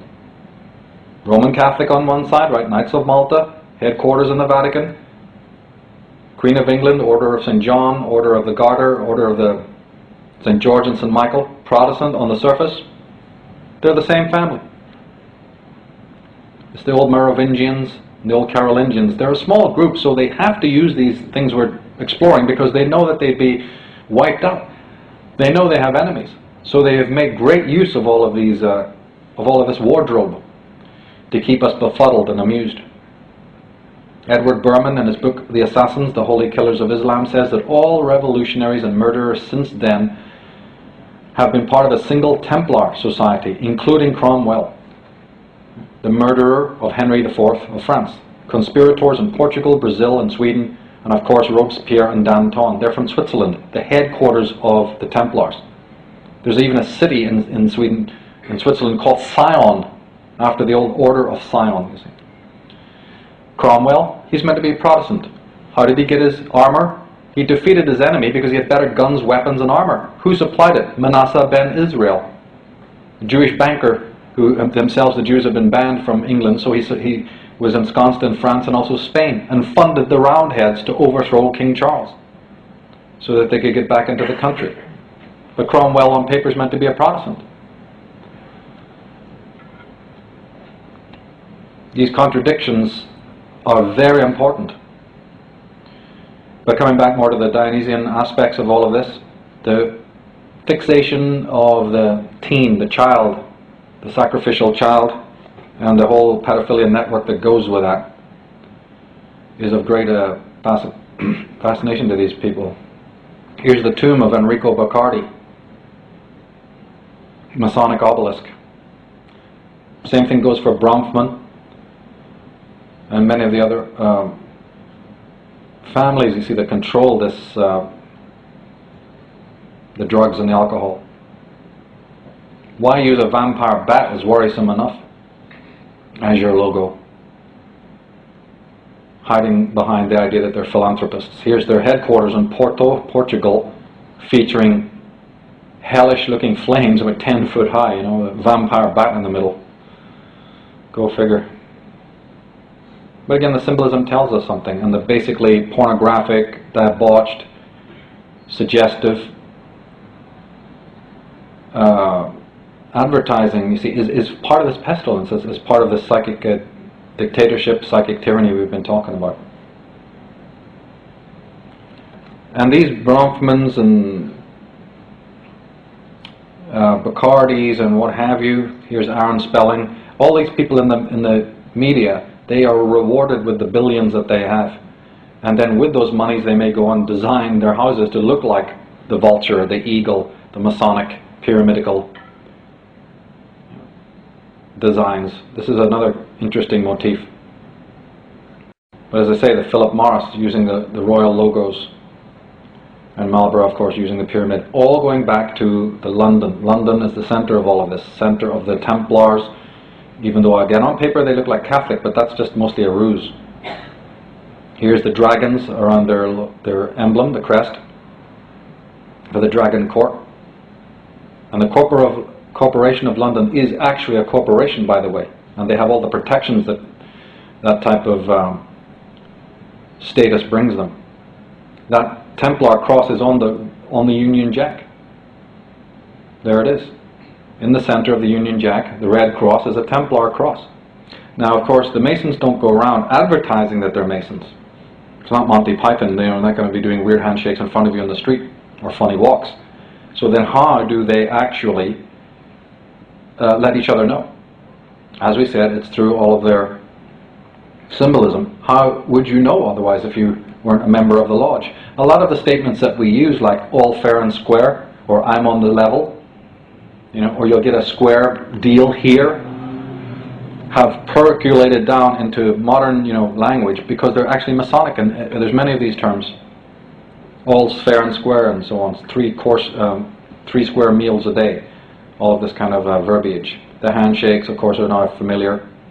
But when you look at these rock videos and the new advertisements that come out, last time we showed a couple of examples, the blindfold and the rope, it's becoming more and more apparent in our mainstream daily life. As I said, go up there to Redbergsplatz and Cemetery and you'll see these elites,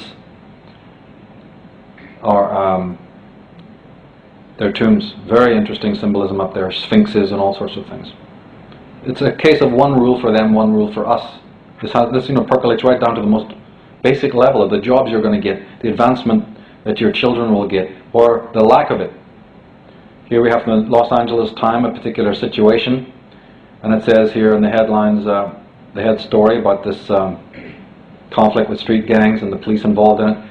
It said, according to one source, district attorney officials do not plan to give these are the 3 policemen that were implicated, an opportunity to surrender themselves to authorities today. They're going to be arrested, the source said. They're not part of the Brotherhood. They are not part of any fraternity. They're going to be arrested like anyone else. It's the Los Angeles Times literally admitting, we're not going to give them a break. They're not part of the Masonic order. And they do it openly, not only to gain your support that you might join, which they're now doing. They've got campaigns all over the place to recruit new people, you see, to Masonry. But they're doing this to show you will be privileged. And we buy into it because we don't have any inner sovereignty, so we'll buy into all of this. And through this ad copy as well, they're letting you know.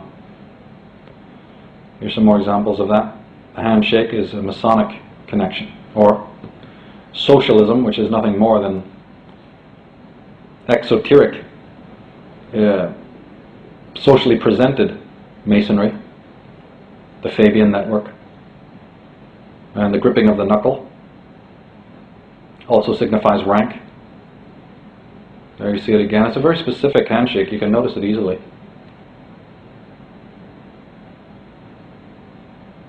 I mean, it's almost laughable in a way. You think the Marx brothers or something, but this matters. And it seduces so many people into this nonsense. Again, partly anthropologically we can understand it. The whole idea of a tribal group. Loyalty is a very high virtue. And so they prey upon this as well. By first getting your loyalty, there's a lot of emphasis on that you've given us your oath, you've given us your loyalty. And that's easy to manipulate in people. They're virtues.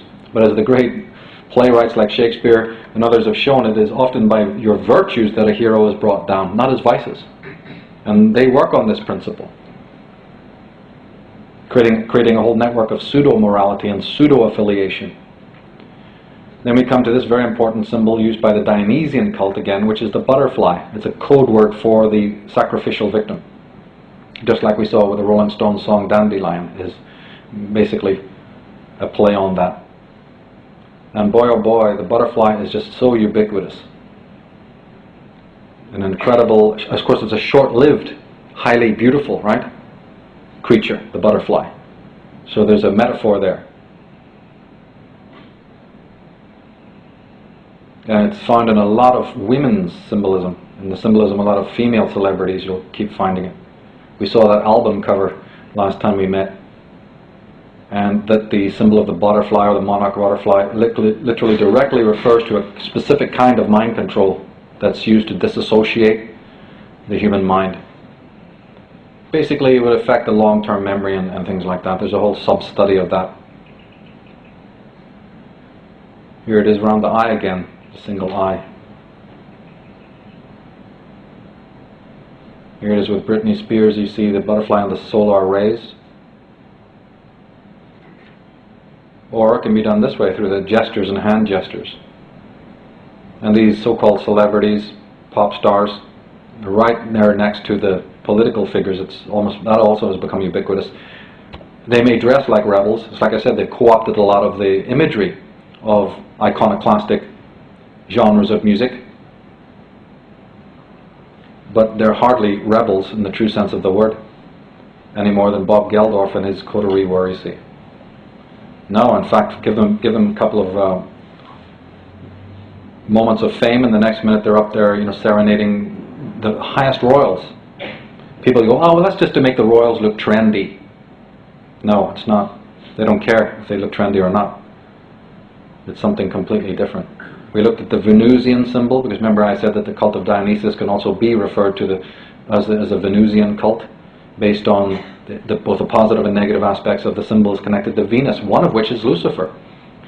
Lucifer was, in one school of thought, Lucifer and Venus were identical, both mythologically and astrologically. There's the butterfly symbol again, the arms, the spread of the arms. Another one that's used perpetually is the rainbow symbol. It not only pertains to a certain lodge within Freemasonry, which is known as the Rainbow Lodge, and that Rainbow Lodge is particularly joined by women. A lot of people think that Masonry doesn't have lodges for women. It does. It absolutely does. And one of them, I believe, is called the Rainbow Lodge, of a lodge for women.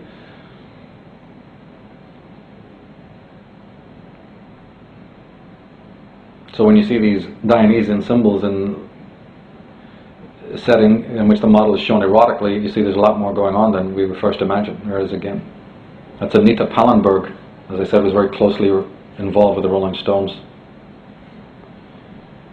Or the supine, there's the cross that Madonna also used on the floor there. And just this general sort of supine, submissive, incompetent posing. It's quite common. There's the butterfly again and the solar rays. Enormously interesting symbolism. Symbol of the red rose, you'll find it in a lot of movies as well. I think when we showed the clip of the murder by decree on the desk of the Freemason, you saw the rose. It'll often be right there, but it'll be so obvious you won't notice it in a way. So the red rose, and the play on the numerology of the word rose, I mean, there's a lot of history, a lot of symbolism behind just the symbolism of the rose.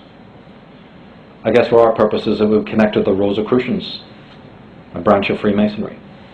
As I said, members of the Grateful Dead are frequent visitors of the Bohemian Grove. That's been confirmed. This is similar to the poster I was mentioning, but this is actually Joe Gallant. He's the arranger of the Grateful Dead songs like Blues for Allah. His separate band or separate poster also features the term Illuminati. Basically the guy that wrote a lot of the Grateful Dead songs. Here's another one in which it features an Egyptian obelisk, no less. And again, Illuminati is the term, the title of the album. Corporate logo using the rose. What's the rose got to do with technology? Until you understand the secret society levels of symbolism, it wouldn't make any sense. Here again. Here again. In this way, it's almost connected to the poppies. Poppies being opium.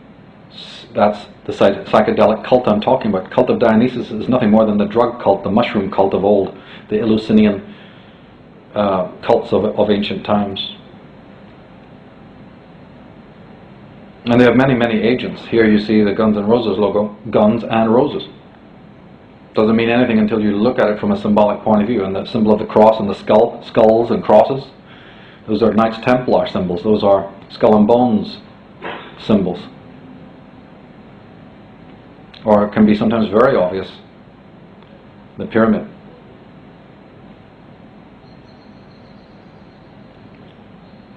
Here it is on Life magazine, the Freemasons photographed in a pyramidical shape. You see, that's what I'm saying. You turn around 5 minutes later, it's on some corporate ad. We never think anything of it. Here's Pizza Hut. Look at the symbolism. The ziggurat, the pyramid, and the sun, and the pentagram. Access Hollywood, pentagram, and the pyramid without the capstone. We looked at, was it Cartoon Network? Now you have Nickelodeon. It's one of the largest channels in American television for children, using all that occult symbolism. In fact, the children's world, as I said, is just absolute. We could do a whole thing on that. Here's Zelda, using the pyramid. Get them when they're young. You see, that's the whole concept. The Sacred Heart. Cartoons and all sorts of programs for the young is infested with this. Get them in the pre-rational state. There's the Eye of Horus, 3 pyramids, triangles. That's called the unicursal hexagram, I believe, which is not evil or anything like that. It's an occult symbol. They're drawing on a reservoir of occult symbolism, and we need to learn how to do that. Just to realize it doesn't belong to an individual or group of individuals. But they get you young. I noticed this when I was a child. On the bubble gum, they attract kids by saying, join our magic circle club. It can be literally as innocuous as that. The seduction can be in the most simplistic ways that you'd never ever, really think about. It could be right in front of you. But how are they seducing the child mind to get into occultism? This is always interesting. This is one example. The symbolism is used a lot, though, of the Black Pyramid and the sun, and then the Serpentine River. As a matter of fact, Tony Bushby, the author, actually suggested there was a Black Pyramid on the Plateau of Giza. It was later taken down, and he writes about the Black Pyramid that was there. And we find that pyramid on the Nazi regalia as well. Sometimes it's a combination. The checks, the solar rays, you see the butterflies, it can be a combination. The black and the white girl, which is the syzygy, straight out of Celtic Irish mythology, going back thousands and thousands of years ago. You find it in all the Celtic countries, the dark twin and the light twin and their conflict. That's purely mythological. And if you actually knew about the myths that are involved, it ties into music, it ties into the symbolism of pretty much like you see in things like Snow White, of the evil grandmother, and there's so many ties in, and our subconscious mind sees that. It understands what the symbolism is there, pertaining even to the different aspects of the mind.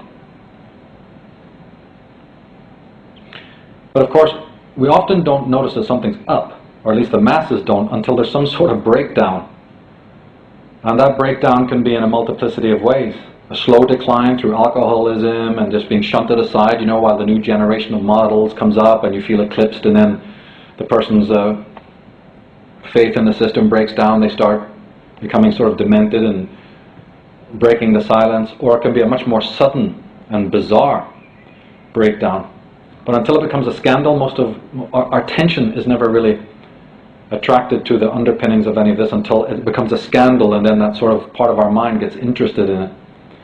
One of the most important parts of this, though, is the breakdown of the dissociation, the fragmentation, and the split character. And that's even picked up in the ad copy. Never forgetting that the mind control is in itself a kind of a temporary thing, and also never forgetting that these champions, the ones that are used, are expendable. That's why. None of them have any shelf life. And the first moment that something goes awry, they'll be deleted from concern or compromised, so that people think, oh, they're kooks, and then some other person comes, like Paul Simon said, another hero up the pop charts, But again, the ad copy alone is telling you something about the split, schizoid nature of what's going on. This is coming in more and more, even in the videos that are used. We'll finish off by pulling back from the canvas again, to remind ourselves how this all comes into being. Why is this cult using this power? I mean, we can't sit here and go into a huge story about, the cognitive mind and the subconscious mind and whether or not even subliminal persuasion, works or not. I have to keep it strictly about the fact that I don't want you to assume it, but I want you to research it, but to take on board the power that this kind of persuasion has. But also that power works two ways. They're using it on us, but we can return it. We can take the power back, because the moment that you are aware of what these people are doing, they only have a certain limited weaponry, by the way. It's very powerful, as you can see. And it is also ubiquitous. But the thing is that once you become aware of it, just your simple awareness, they've lost their power. That's it. It doesn't work on the person who knows what it is. Not in a contemptuous way, well, I think it's rubbish, so I don't listen to it. No, your mind is wide open. You have to have an empowered understanding of what they're doing and why they're doing it and how they're doing it. Know thine enemy, says the Bible, right? Very true. And know the weapons that the enemy is also using. But the moment that you do, you gain the psychic immunity that stops their power. That's it. It's psychological warfare. You can't raise up arms against these people. They're ready for you. It's too crazy. They know how that game works. But this is the way that you understand it. Once you've cracked the secret, you see, then you have the sword that cuts the Gordian knot of all the other complications. The point was made about symbolism by the Scottish historian Thomas Carlyle, who said that by symbols is man guided and commanded, made happy, made wretched. He everywhere finds himself surrounded with symbols, recognized as such or not recognized. And that is the loophole that this particular cult of sorcerers have used. I mean, it sounds bizarre, but there you have it. Who are these people? Well, they are ideologically, I would even go so far as to say biologically, but certainly ideologically connected, by the way, to ancient sorcerers of the ancient world, particularly a group known as the Medes, or at least the people who have plagiarized the knowledge of the Medes in the same way that the knowledge of the Druids and the Omanists was also plagiarized. But there's actually, the word Media comes from a group of people known as the Media, or the Medes, a very, very ancient group that was ensconced up in a place called Medea. Words like Medic and Medici comes from these terms. It's a place not far from Parthia or Persia. And these were the astrologers, the wise ones, the geomancers, the healers, the apothecaries that the kings of the world called on when you wanted to deal with your enemies, when you wanted to put the spell on them. The word Medea is found in mythology as a female. She was actually related physically to Circe in mythology, and she herself was a murderess and a hypnotist that hypnotized people with drugs. Go and study Medea, M-E-D-E-A, the goddess who hypnotized people using drugs to put them into complete delirium. She's actually related to Circe, another goddess known to turn men into pigs. Right? And now there was actually 6 tribes within, I have an article, this one, that you can look at, History of the Medes. It's just a compilation of information that I found on the Medes. There 6 tribes of the Medes, and the most powerful of the tribes was called Magi. That's where the word comes from magician. It's actually the name of a tribe within the Median peoples, where the word magus comes from. And the word actually meant rich, powerful, high, intelligent, and it really represented men who are like the highest ones, the high men of the world, the ones overlooking, the ones who've got the great knowledge, the great teachers.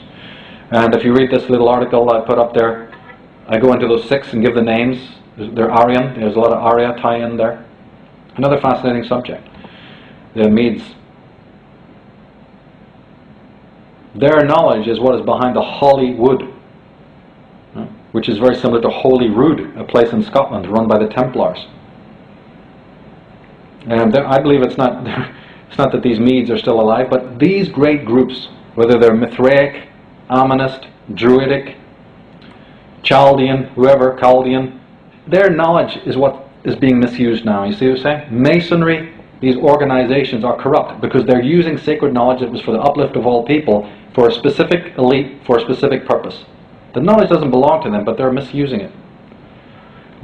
This kind of knowledge knows things that we're not supposed to know. They took this route to use subversive symbolism to manipulate us because they understand the workings of the brain.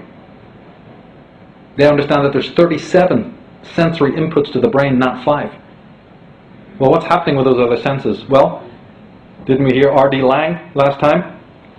Any so-called abnormal function or behavior or experience is now going to be considered a mark of insanity or dementia. Everything's going to be homogenized.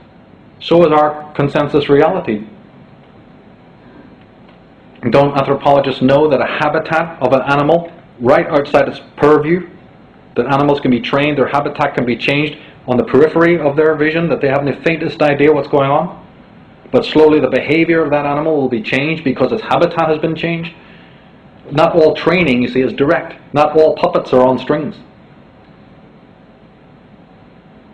And they understand the esoteric, and that's what you find. The use of the wand, the use of the lantern, the use of the sword, the use of these remarkable symbols that you find all throughout the royal families and their connection to the human being is a remarkable study. The whole of Egypt, as the great Swallow de Lubitsch pointed out, was designed to emulate and to simulate the subtle energy of the body, which again it ties into music and all sorts of other phenomena. Then we have the same gang, as they start to misuse this symbolism. Oh, we can't have it for everybody. Wow, this really has a lot of power. Shit, what are we going to do? So then you have the prohibition in the Bible against graven images that comes before the prohibition against murder, right? The prohibition against graven images is before the prohibition against killing people. Can you imagine how important this was to them? Exodus 20, thou shalt not make for yourself a graven image. And Leonard Slane points this out in his book, The Alphabet versus the Goddess. The second commandment forbids Israelites from conveying any iconic information. No illustrations, no colorful drawings, and no art. So far as we know, there has never before existed a culture that forbade representative art. Why should a prohibition against making images be the second most important rule for righteous living? According to the Ten Commandments, art, therefore, is more dangerous than murder. I hope you've been pointing out why. It's because they wanted the arsenal for themselves. Take it out of the hands of humanity. Take it out of the shaman. Take it out of the true keepers of truth. And hoard it for yourself because you've got an agenda. Jerry Mander says the same thing. The Hebrews, emerging between 3000 and 2000 BC, won an important political victory by denouncing what they called the worship of graven images. By destroying the power of the sculptures of the Sumerians and others who preceded them, they effectively destroyed nature-based religion and the veracity of images. Biologically, it means, and psychologically, they close off a whole part of your brain. They want to put a wall between the left and the right brain, is basically what happened, between the masculine and the feminine capacities. That's how you control, isn't it? Divide and conquer, right? In this sign you will conquer. This made possible, he says, the substitution of an abstract, single, male, human, all-powerful God, because it was a sin to create any sculpture of it. It maintained its abstract nature. And so much can be said of this. It's like cutting off your hands. They're cutting off one part of your brain because they're going to control what's left by using this powerful symbolism that is archival. It's absolutely in your race memory, going back to the connection that you have directly with nature, to the stars. Everything in religion, I don't give a damn if it's Protestant or Catholic, comes from astrotheology, the history and the study of the stars. And that is in the deepest reservoir of your unconscious. And while you're tapped into that gnosis, you can't be controlled. So they have to put those barriers up. They have to put those electrical fences up so that they block and canalize that imagination body. It's going to be very important because when we look at solutions in a minute, this is the way forward once you've understood it. But first of all, if poison has been pouring into your home, you can't start the cleaning up process until you shut the door on the sewer, isn't it? So this is what we're doing. You're going to do the cleanup through your life. But you first have to make sure that the poison doesn't keep pouring in. So the immunity that you get from understanding what these characters are up to immediately shuts down the process. You're completely onto it critically. That closes the door, and then the cleanup is even easier. There really are no other remedies. The great philosopher from Germany, Leibniz, it is a great source of error to believe that there is no perception in the soul besides those of which it is conscious. Before Freud, talking 1700s here, 18th century, already understood.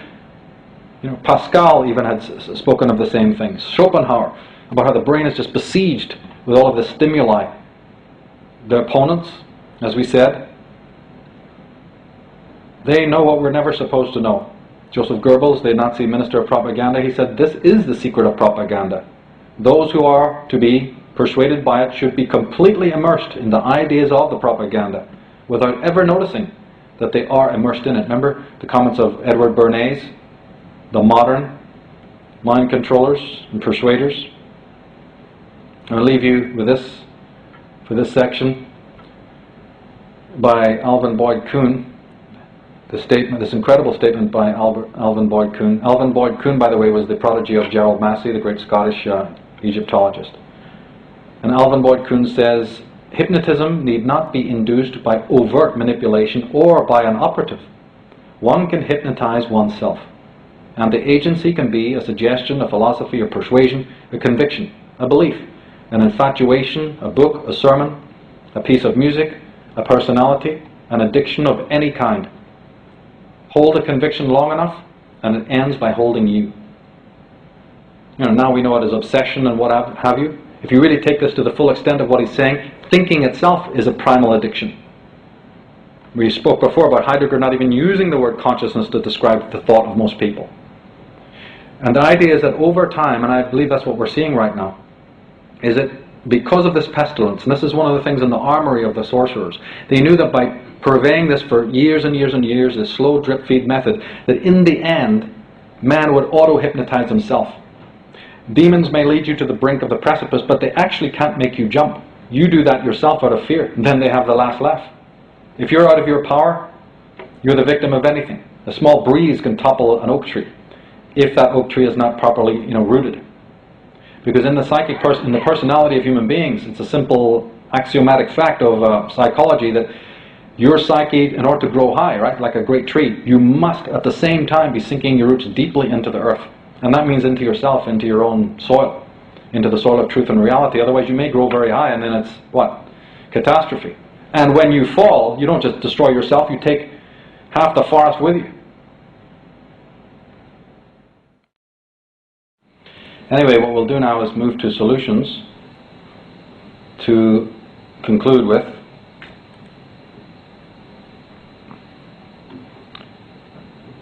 So that we can get even a greater handle on this. So that, looking at the problem is balanced also by resolving it. We'll cover I'll introduce you to a couple of interesting sources and books in a minute. Again, people can always stay tuned to the 2012 webcast we did, The Future of Mankind, which connects with what we're going to be talking about right now. My Outsider series, 3 interviews, also pertains to this, and those are all on my new account, Unslaved Films, on YouTube. Again, I emphasize that's the only legitimate account. Unslaved Media and Unslaved Films and Unslaved.com. One of the important books I'd like to bring to your attention and the work of a man is Theodore Roszak, The Voice of the Earth. He also wrote a fantastic book called Where the Wasteland Ends. 2 very important books, C.J. Jung, Carl Jung's works on nature. A book called The Earth Has a Soul, and a monumentally important book by the great psychologist Bruno Bettelheim, personal friend of Sigmund Freud, about the mistranslation of Freud's work and books, right down to the titles. So when people talk about knowing Freudianism, there's a whole conspiracy against Freud run by the American Psychiatric Association to basically de-spiritualize his work. And this is a very important book that addresses this, about how even the terminology, when he talked about the conscious and unconscious minds, his words in German were loaded with spiritual meaning and really deep existential meanings, and those were purposely mistranslated to make him appear to be a materialist reductionist. A conspiracy against his work. and a very heavy-hitting psychologist. Beautifully written and very valuable book. From a more of a scientific bent, or let's say alternative bent, a book I refer to a lot of my work is Richard Milton, The Shattering Myths of Darwin. Again, a heavy hitter. He was the scientific correspondent for the Observer magazine, who deals with the whole evolution lie. On my Irish Origins appendix pages, there's also a little page there on the lie of evolution. Two important books again on alternative science: The Holographic Universe by Michael Talbot, which goes deeply into the work of David Bohm and Carl Pribram on the connections between the mind and nature, consciousness and the world, subatomic science, quantum science, what is known as the implicate order, as opposed to the explicate order. A very reader-friendly book, an absolute masterpiece. For those who are even more into the science, The Big Bang Never Happened by Eric J. Lerner. That is a wonderful book that goes into the works of Hans Alfvén, the Swedish scientist, and his plasma cosmology that refutes the Einsteinian paradigm. A little more heavy reading though. Leonard Schlehn's Art and Physics and The Alphabet versus the Goddess, I think, are essential reading. More from what we'll be talking about today, the existentialist paradigms that we'll be discussing. If people are really unfamiliar with this existentialistic angle that I deal with a lot in my work, such as Disciples of the Mysterium, Colin Wilson's The Outsider is a very good introduction. And if you're more into fiction, then of course Hermann Hesse, the great author, will introduce you to that paradigm, the existentialistic paradigm. And I guess if you're into poetry, then of course we can mention many names, the top of which is Rainer Maria Rilke. Alan Watts's The Book, we'll be referring to that a lot in this presentation. The full title is The Book on the Taboo Against Knowing Who You Are. And the very important book that I refer to a lot, Erich Fromm's The Anatomy of Human Destructiveness. Again, phenomenally important works of Arno Gruen, The Betrayal of the Self, The Insanity of Normality. Very much akin to R.D. Laing, because these are, along with Thomas Szasz, these are the people who are the anti-psychiatric psychologists. It's very important to read these kinds of works, because once you know who the greats are, well then you can easily spot the faux version. There's so many voices in the world. Read the masters. When you've digested the meaning and the depth of what they say, hey, the job of finding out who's the Judas or just half-baked truth becomes very obvious. Read the masters, because then you save the world from your ignorance. You know, there's a statement, isn't there? The man who does not like to read is the equal of one who cannot read. And then, as we showed in the trailer, highly recommended works of the psychologist Thomas Szasz, The Myth of Mental Illness. I emphasize these people because I believe it's monumentally important when it comes to solutions.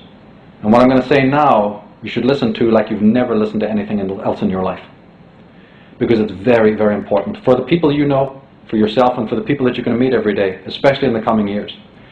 Because everybody's talking about breakdown, everybody's talking about losing the thread, everybody's talking about their depressions.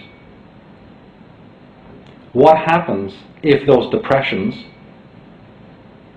if those feelings of futility, anxiety, whatever, are the closest you or that person have ever been to true selfhood?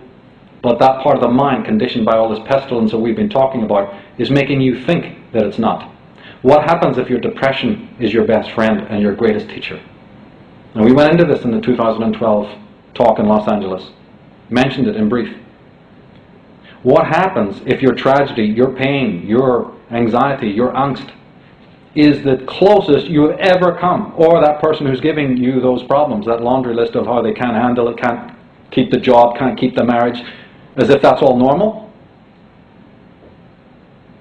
They can't find the harmony and the normality in an abnormal, deeply sick world? Do you know that the door to reality, the gate, is incredibly narrow? I don't want to become biblical with you here. I don't want to preach a sermon, but the way out of this maze is extremely narrow. It's very hard. We're talking very serious stuff here. And we have to turn around, right, and re-examine a lot of what we've been told, even by a lot of the psychologists and the doctors and the so-called experts. What happens if those dark voices that you think are so alien and so foreign and so ghastly are actually there because this is the first time in your life that you've actually even approached the shrine of your own selfhood, your own aloneness, your own stillness. But the chorus of all that other stuff and all the chorus of the experts has you completely thinking the opposite. And so it's big pharma now, and it's drugs, and it's futility, and it's even suicide. Or it's immersion in all the other falseness of the world, thinking that you're now returned to sanity. Now Heidegger already said this about our consciousness, the inauthentic and the authentic man. Because the pain and the so-called tragedy that comes with authenticity has its own beauty. It's in the running away from all of these aspects of yourself that's when the problems arise. In talks of people like myself, we're forever pointing out that there's an external adversary. We just spent 2 hours doing it. But the negotiation of that external adversary and all of its elements and all of its arsenal is really only 50% of the extraction process. It's a very valuable aspect. But as a matter of fact, there are 2 demons that stand between you and the road of selfhood or the road of truth. 2 demons, and one is the internal adversary. So those who leave that aspect out, leave out the psychology, are only helping you somewhat, because you have the external adversary to fend off and become aware of and study and disempower, but you also have this thing inside yourself, the mind, the ego, the conditioning. You see, all the vices that they put there. The anti-psychologists are basically telling you, look, you think that if you live in this world, being a self is almost considered a disease. Well, as a matter of fact, it is. The search for your own selfhood has become the ultimate disease. So everything else that leads you away from selfhood has been endorsed by the world. And so now the world is screaming for down with Big Brother, and Illuminati must be destroyed. Because we understand that the people who are working behind the world, who control the world, are sick. They're demented, they're psychopathic. And in fact, as I've said before, they are the beings that are holding civilization back. But just as on a social level, right, these destroyers, these sorcerers, they hold society, they hold culture, they hold civilization back. How can you fight them when their poison is in your head and your thought processes is holding you back? You see how it works on the microcosmic and the macrocosmic level? If your thinking has identified with the master, then your own development and progress is stunted and arrested. Isn't it almost a paradox to believe that you can run out then in the social world and bring down this other higher pestilence? It's a reciprocal relationship between your own mind and your own thought patterns and your own strength or lack of it and what is going on in the social domain. But before we can get deeply into the solutions, we've got to start at the beginning. You begin at the beginning again. Trauma, ancient trauma. Everything you see today, everything that's made by mind, everything that's made by thought is a manifestation of ancient trauma, which we've gone into at great length in other works. Paul Shepard, an activist and commentator on this problem, in his book A Kind of Madness, says the change to a more hostile stance towards nature began between 5,000 and 10,000 years ago, and became more destructive and less accountable with the progress of civilization. In hindsight, this change has been explained in terms of necessity or as the decline of ancient gods. But more likely it was an irrational, though not unlogical, and unconscious, a kind of failure in some fundamental dimension of human existence. An irrationality beyond mistakenness, a kind of madness. So here we are, we're conscious. We talked last time about the weight of that and the bittersweetness of it, the fact that man has consciousness that maybe other forms of life don't have. Theodosius Dobzhansky, The geneticist says that self-awareness and foresight brought the awesome gifts of freedom and responsibility. Man feels free to execute some of his plans and to leave others in abeyance. He feels the joy of being the master of the world and of himself. But the joy is tempered by the feeling of responsibility. Man knows that he is accountable for his acts. He has acquired the knowledge of good and evil. This is a dreadfully heavy load to carry. No other animal has to withstand anything like it. There is a tragic discord in the soul of man. So in various ways, these experts, as you have noticed this conflict, this direction in the human psyche. Partly to do with this fact that we can think about meaning, we can think about life, we can think about thought. And we can also hold our actions, we can feel responsible for our actions, which brings out guilt and shame and accountability and all sorts of things. We can also think about the future. We have temporal consciousness. We saw these quotes before by Jung. He said that consciousness is a very recent acquisition of nature, and that it is still in an experimental state. It is frail, menaced by specific dangers, and easily injured. As anthropologists have noted, one of the most common mental derangements that occur among primitive people is what they call the loss of a soul. And he goes on to say that I'm not denying that great gains have resulted from the evolution of civilized society, but these gains have been made at the price of enormous losses, whose extent we have scarcely begun to estimate. Now I would stop there, you see, and the rest of this presentation is basically a question of losses? What losses? Let's get into that. What do you mean when you say that the gains of what we have something over here that's really good, but you say that it's been gained at the price of enormous losses? I'd like to know what those are. Maybe that's the answer. Maybe the investigation of that will lead us to the heart of the problem. The kind of consciousness we have, as I said, that type of interiority, right, that subjectivity that came with the trauma, because as Julian Jaynes and others have shown, you didn't have a consciousness of yourself. You didn't have a feeling of what you might call selfhood. You didn't have that feeling, I am a separate identity, all through the centuries. That is a recent concept. And of course the animals of the world, they don't have quite that same type of consciousness. But at the same time, they are directly typed into what is real. Nature and their minds are plugged in, because they're not sitting there worrying about their death and worrying about their actions and all the other stuff that we humans are involved with. Right? Scientists have tried to reduce it and go, well, they just have instinct, without even really telling you what that is or where it comes from. No, instinct is the fact that they are governed by the ordinances of nature, which they also obey. We have lost touch of that. We don't obey it, they do. The great teacher Alan Watts said that nothing so eludes conscious inspection as consciousness itself. This is why the root of consciousness has been called, paradoxically, the unconscious. Now that's very interesting. It pertains to the divisions that exist within consciousness. We don't even, in our definition of consciousness, we have to admit that it's divided or subdivided. Right brain, left brain, right? Mammalian, limbic, frontal, etc. Or conscious, unconscious. That's very interesting. Is that part of the trauma? Because we saw with the mind control concepts, yes it is. Splitting the mind also involves multiple personalities, dividing in order to be able to control. So have we done that? Are we victims in that same sense?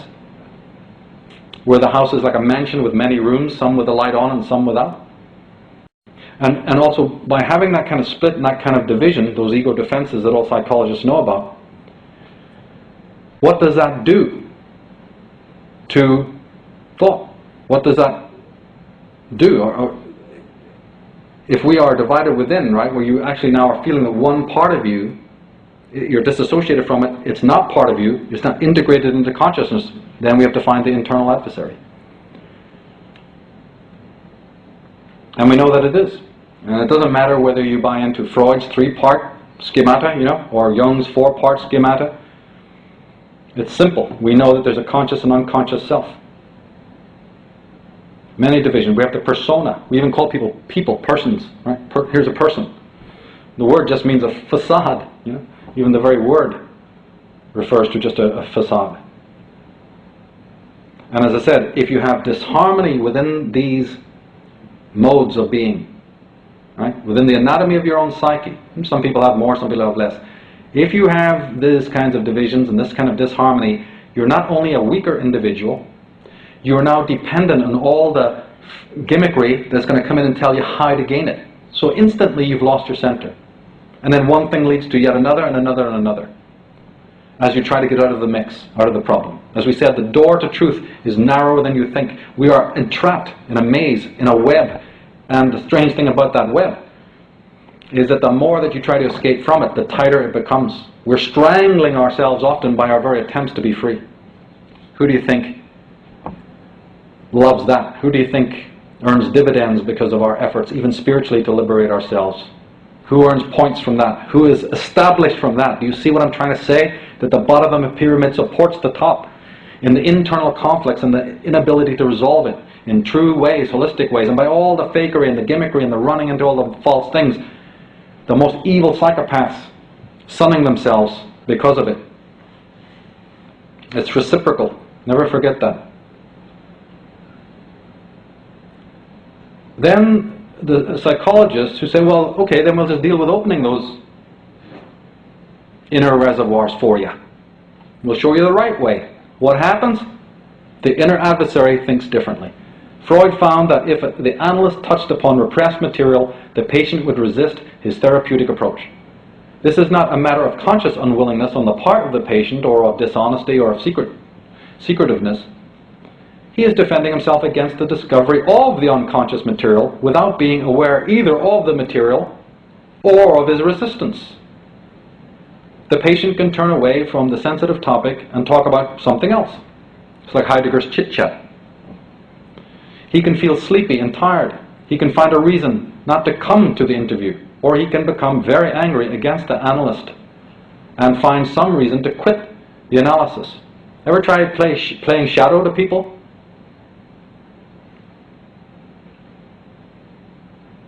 It's the resistance, if you take what I said last time. By resisting going into the unconscious, remember Jung's quote about the shadow? And I said that another translation was that by not doing the shadow work, it's really basically that you're, like he said, doing anything, no matter how absurd, to avoid dealing with your soul. That's what this is all about. That resistance is not just a reflex to stop you going into the unconscious. It's the reflex that prevents you from growing and making your own soul, if you take my theory that that's what we're here to do. It's so important that this resistance and what it's about. Because if you're thinking you came in with the soul and the soul is there, then of course this is meaningless. This is absolutely meaningless. But the moment that you realize that your life and your experience is here to develop the thing called your soul that you don't have when you come in. You have nature's spark of life, that's animate, that's different. But that soul, your individual purpose, your dharma, you don't have, and you're meant to build that here. And that's what this is really talking about. That we resist doing that. Then we have to look into that, why that would be. Now, the present era, the age of revealing, the age of awakening. Well, the trauma, I say, occurred in relatively recent times. The plagues we experience are relatively new. We are in the beginning stages of understanding and recovery. This healing has negative consequences for the architects of control and for all forms of totalitarianism, as we've already stated. We are young. This trauma happened recently, so we're still in the early stages. We have to be very forgiving and very compassionate with ourselves and realize that we're making great progress, and greater progress will be done. And as this healing and recovery takes place, that is the main death knell for the Black Lodge, for the sorcerers. Nothing else. You can run around with your political placards as much as you like. They're not even worried about that. In their own symbolism, we looked at some of it. The very fact that they use the checkered floor, the black and white squares of the checkerboard, the chessboard, is emphasizing the conflict between ignorance and knowledge. That's what the war is all about. Their own symbolism tells you that. The Bible tells you that. The sacred Gospels tell you that. The Gospel of Philip, it says, ignorance is the mother of all evil. In Proverbs, the wise will inherit honor, that the fools get disgrace. Didn't Socrates say that the greatest good is knowledge, the greatest evil ignorance?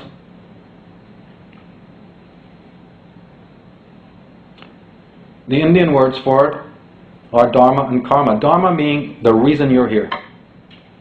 Not the reason your mother wanted you to be born and daddy thinks you're going to carry on his name and the uncle wants you to follow in his business and everything and all this nonsense.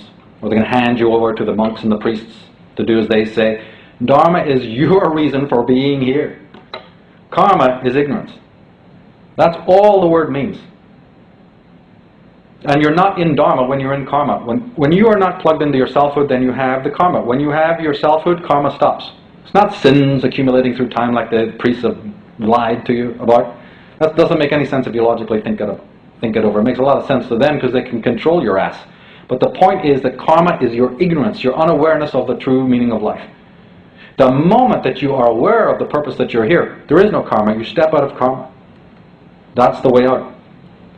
In modern parlance, in philosophical parlance, it's simply authentic and inauthentic existence. Now, in many interviews and other works we talked about this, the guilt complex, and how this plugs into all of this. Each one of us has a primal guilt, an unconscious guilt. Not the guilt of doing misdemeanors, and faux pas in this life. That's different. We have a subconscious guilt. Where does it come from? It comes from the commitment to the inauthentic life. It's tied in with karma, but the idea is that the guilt, you have a primal guilt. Psychologists know all about it. But it comes, how do you get it? It comes because you make an unconscious decision to live inauthentically. With that comes a certain guilt. And that guilt then, it's almost like, say, the inauthentic life is the soil. From that grows the tree, the hideous inverted tree of the guilt complex, and from that come all the other negative branches, all the filthy offspring of this one demon. Because now that you're committed to the inauthentic life, now you're going to deny it. Now you're going to justify it, right? Now you're going to decorate it. Now you're going to be in denial and denial of the denial. Now you're going to want this inauthentic existence to be better, brighter, safer, and more secure. Now you're going to say, I want to cluster with other inauthentic souls to make me feel that I've done the right thing. Hence the collectivism that comes about. You see, and there's many more we could mention. Then you have the ubiquitous extroversion, just running around infatuated with all of the domestic and social minutiae. The infatuation with nonsense in the world, and the chronic dependency on others, and then the fact that you don't get the cues and affectations back, which makes you a neurotic individual. Now that you're dependent, then you don't get what you want, you become now completely neurotic. One level of derangement, you see, leading to another. One hideous inverted tree of life, as I've described it. The way out of it, of course, is to return to the dharmic life. And that's what we're going to examine, how to do that. Or I said one of the other negative aspects that comes of this, one of the offspring, is just the ubiquitous competitiveness. Now you have to be better than the other inauthentic soul. Where you don't have true stance, you don't have true status, you don't have true sovereignty. So now you run around performing, using your body like some sort of crazy thing to outperform others. It's nothing more than hierarchy. You're building your own hierarchies. And from the top of your pyramid, you're shouting the other pyramid down. Down with the Illuminati while you stand on the top of your own pyramid. Wonderful. They're doing that, aren't they? They can't rise of their own nature. They're the lowest psychopathic people. But you can rise in another way. Suppress everybody else. Artificially suppress everyone else, and that's how you get a feeling of the high. The spiritual man, the true magus, he rises of his own accord. It's not relevant to what anybody else does. The collectivism, right across the street. Posters saying, we are you. Right? I am who I am because of everyone. And people think nothing of this. This makes them fuzzy and warm all over. Because the identity is being sold in the marketplace. Talking again about the unconscious mind and its nature. Freud said nothing can be brought to an end in the unconscious. Nothing is past or forgotten. Right? The sorcerers know this, which is why they use symbolism. Like the Scots historian Carlyle was talking about. They're using that as a weapon against you because they know in here there is no time. In the unconscious, wow, it's a quantum universe in which all reality is there in an implicate way. Carl Gustav Jung puts it this way: when an inner situation is not made conscious, it appears outside of you as fate. So that which you repress, that's what you divide that which you try to cut off. Nature has a higher plan. Remember we talked about the tragedy that visits you? Yeah, that's the plan. The plan is the unconscious is made of the same thing nature is. So fate will work against your inauthenticity. Thank God it does. I wish it didn't come in the form of pain and tragedy and sorrow, but it does. Therefore we have to then enter into a new relationship with those dark guardians. Or continue resisting it, which continues the repression, which continues the fate. An endless circle, you see, of problems. And it's really never more true than today, you see. Now we look at man and his world. How his mind does create his reality. Well, Plato said it. States are as men, they grow out of human characters. The great Thomas Paine. To understand the nature and quantity of government proper for man, it is necessary to attend to his character. He goes on to say, the more perfect civilization is, the less occasion it has for government. Because you're self-governed. What do you need leaders for? Benjamin Franklin said it in this way. He said, only a virtuous people are capable of freedom. As nations become corrupt and vicious, they have more need of masters. All pointing to the fact that what's in your inner constitution, your inner republic, will manifest externally. Erich Fromm, whose book we looked at earlier, and I want you to note these scholars, note these authors, these sources that we're referring to, he says that in addition to sadism, the passion to destroy life and the attraction to all that is dead, which is called necrophilia, is true meaning of the word, seem to develop in the new urban civilization. Right? Mind affects the world, world affects mind. It becomes a feedback loop. What is above is below, is the old Hermetic adage. He says that death is no longer symbolically expressed by unpleasant smelling feces or corpses. Its symbols are now clean, shining machines. But the reality behind this antiseptic facade becomes increasingly visible.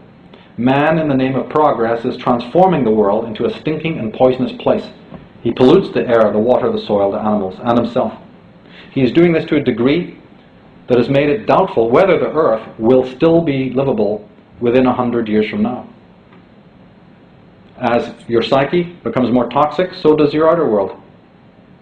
It'll become axiomatic to us. Freud understood this deeply. Again, the psychologists have to pick up the pieces of all of these souls. So for Freud, the historical process is essentially tragic. The more man creates cultures, the more does he frustrate his instinctual drives. The more unhappy and neurotic does he become.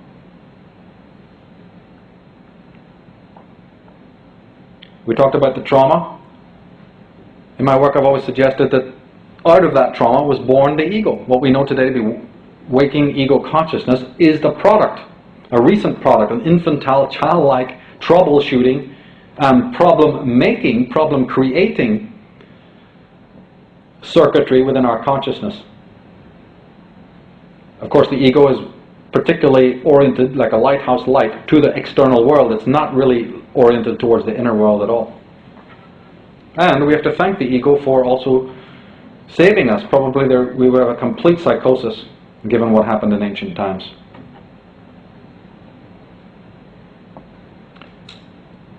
William Barrett, in his book Irrational Man, which is a book on existential philosophy, he says, so long as we remain in the womb of this externalized and public existence, we are spared the terror and the dignity of becoming a self.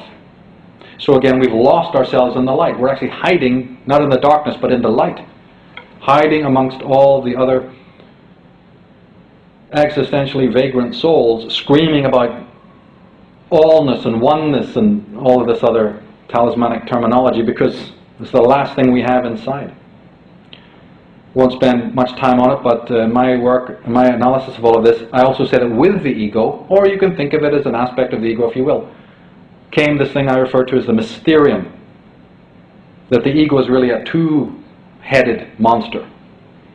And that this mysterium has worked in the dark. It's one of the reasons why there are the barriers. See, everybody talks about these various levels of consciousness, or the ego and the pre-conscious and the subconscious. They forget about the barriers in the middle. That must be made of something. Where did they come from? I'm interested in finding out where the glue and cement came to create the barriers. What's that made out of? I mean, it's like, you take the meat away and you throw away the other part. Yeah, but wait a minute. Where did that sinew come from? Who made those walls and those fences? Some would say, as they do, it's the ego, another part of the ego, or it's the superego. Wow. Well, I looked into it and I refer to this archetypal or ersatz, or pseudo-archetypal presence as the mysterium. But anyway, moving on, commenting more on the pseudo-self, or the ego, as we say, Jung says, inasmuch as the ego is only the centrum or center of my field of consciousness, it is not identical with the totality of my psyche, being merely a complex among other complexes. Since I discriminate between the ego and the self, since the ego is only the subject of my consciousness, while the self is the subject of my totality, hence it also includes the unconscious psyche. In this sense, the self would be an ideal factor which embraces and includes the ego. So he's just trying to define more clearly what the self is. The ego, right, is only an ego because it's the social persona that divides itself off from the rest of consciousness, the vast majority. The self is the totality, including the ego and the unconscious. And so one could argue, as I do, that when psychologists talk about madness, dementia, psychosis, schizophrenia being the result of the waves and the waters of the dark unconscious, the id coming in to upset, right, the normality of the ego, what happens if they're wrong? What happens if the content of the unconscious doesn't seek to overwhelm and destroy the ego, but to embrace it? But that embrace has been mistranslated. We each fear that embrace. You know why? Because the ego wants to do the embracing. To use religious terminology, maybe the reason why you can't embrace God or embrace the goddess is because you need to be able to be embraced by that force. And as you strive to gain it, have it, want it, that force is pushed away. It's a very yin thing, being loved by the force. You can love it, but it's when it loves you that's the main thing. And how do you become receptacle to that? How do you become feminine enough to receive that wisdom? Well, the ego is incapable of that. It's not programmed for it, so don't expect it to happen. There's only one thing the ego is programmed out of, and that's trauma. So it'll act like a traumatized creature. Now, there's the quote. Carl Jung said, people will do anything, no matter how absurd, to stop from facing their souls, to stop from doing their shadow work. So when a psychologist tries to get in there, all sorts of resistances and defenses come out.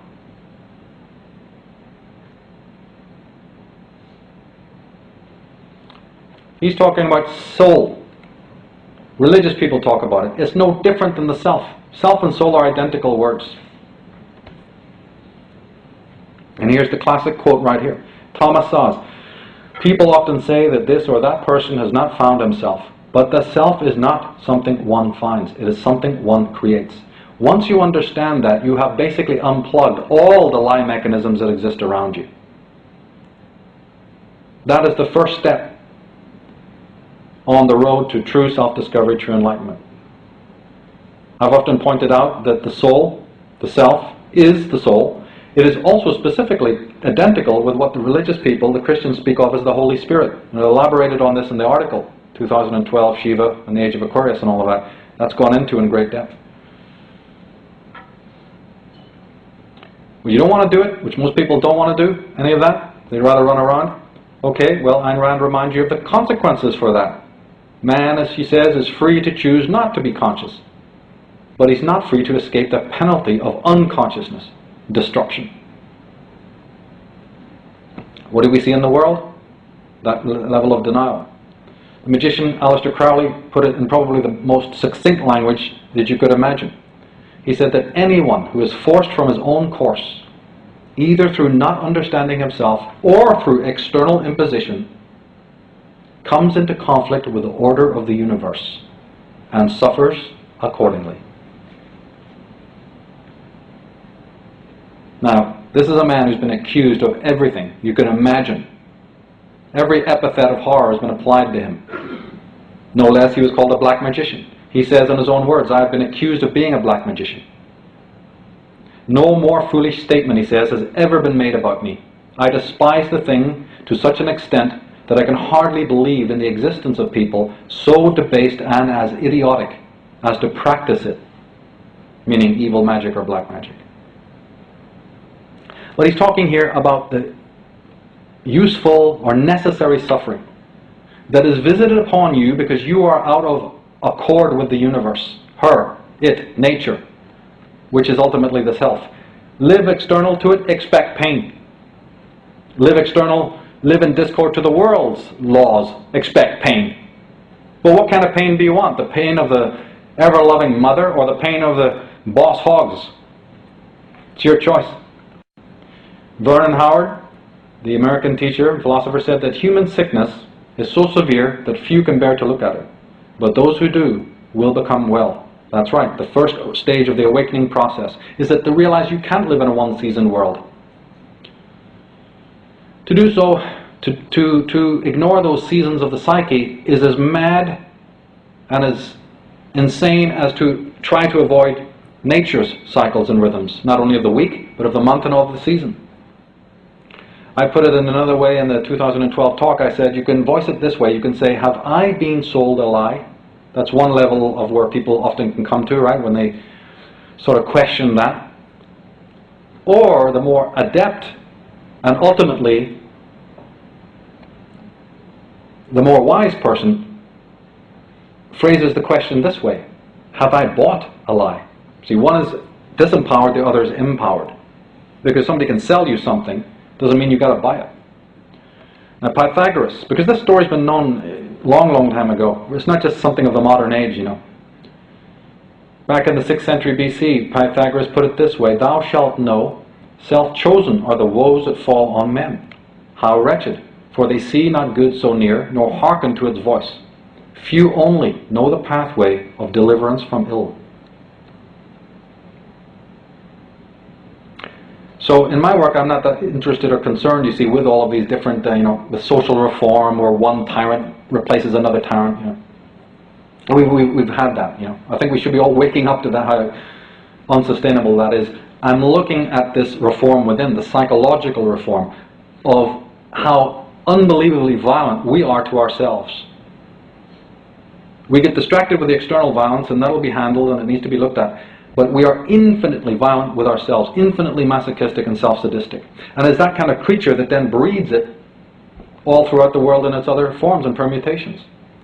But Sophocles put the entire problem this way. He's a great Greek playwright and deep thinker, and he said that, look, nothing vast enters the life of mortals without a curse. Talking about that suffering again. Somehow, as our tragedy, our pain, our sorrow leads us back to the shrine. I wish it wasn't that way, but it is. Therefore, the only thing to do then is to come into a different relationship with that force of tragedy. And I hope you can explore a little bit about that today. Now, Jung says this: the foundation of all mental illness is the unwillingness to experience legitimate suffering. That kind of sounds weird until you realize that there's a whole tradition of it through the mythologies and the great peoples of the world. Based their entire pantheons and seek and search for enlightenment on that very statement. For instance, Gerald Massey reminds us, the Egyptians had no vicarious atonement, no imputed righteousness, no second-hand salvation. No initiate in the Osirian mysteries could possibly have rested his hope on reaching heaven on the Galilean line of glory. His was the more crucial way of Amenta. Amenta meaning the underworld. To tread with the guidance of the word, that step by step and act by act, he must himself make true. So what we're talking about was literally the bedrock of all of the theologies of the ancient world before it got corrupted.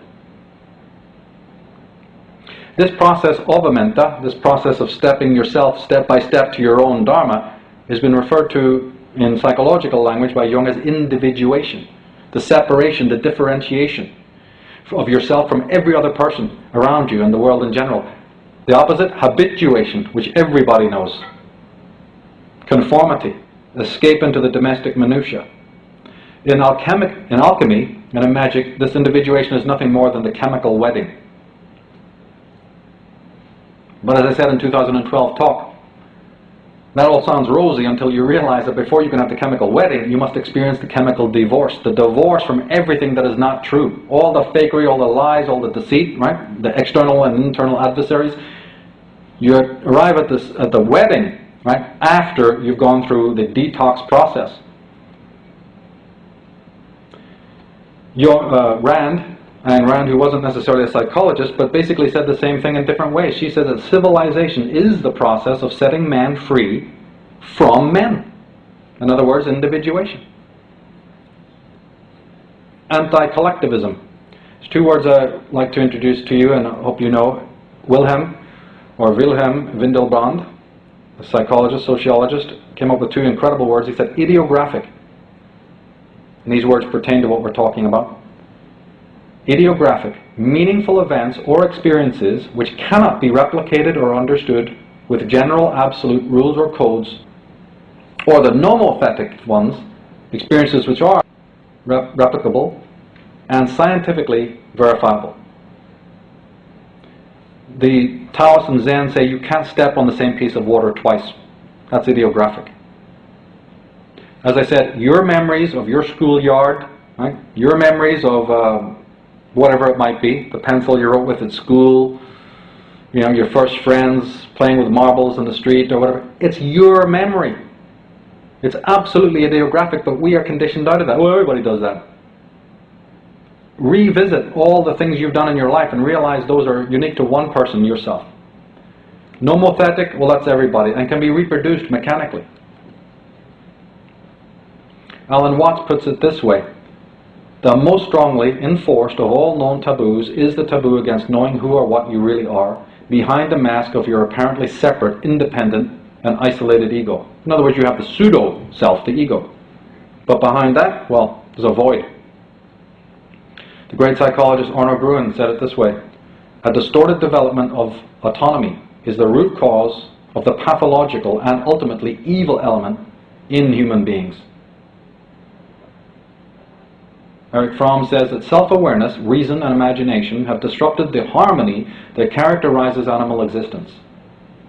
Their emergence has made man into an anomaly, a freak of the universe. He's part of nature, subject to her physical laws, and unable to change them. Yet he transcends nature. He is set apart while being a part. He is homeless, yet chained to the home he shares with all creatures. The Bible, right? Jesus' words, man, the Son of Man, hath no place to rest his head. We are set apart, we're different. That means we've got a duty. That's why it's very important. We're set apart because we have a dharma to perform. And the parasites, right, the infected ones, the agents of the sleep, the agents of Newtonian sleep, that want to keep us in this unconscious, inauthentic, ignorant, ultimately ignorant mode. It's basically a conflict between them. But they represent a part of our own selves that wants to also remain in that state. They're just external manifestations of it. Cast into this world, says Fromm, at an accidental place and time, he's forced out of it accidentally and against his will. Being aware of himself, he realizes his powerlessness and the limitations of his existence. He's never free from the dichotomy of his existence. He cannot rid himself of his mind, even if he would want to. He cannot rid himself of his body, as long as he is alive, and his body makes him want to be alive. So, he's looking at both the positive and negative aspects of being conscious. The great R.D. Laing says it this way: true sanity entails, in one way or another, the dissolution of the normal ego. The false self, competently adjusted to our alienated social reality. The emergence of the inner archetypal mediators of divine power, and through the death and rebirth, and eventual re-establishment of a new kind of ego functioning, the ego now, being the servant of the divine, is no longer its betrayer. So he's saying again what we talked about chemical wedding, chemical divorce. You have to deconstruct one sense of self before the other arises in its place.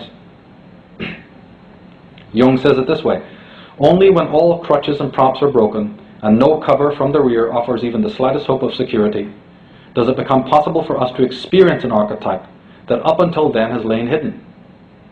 The archetype of meaning. Remember D.H. Lawrence's quote about being sponged out, erased?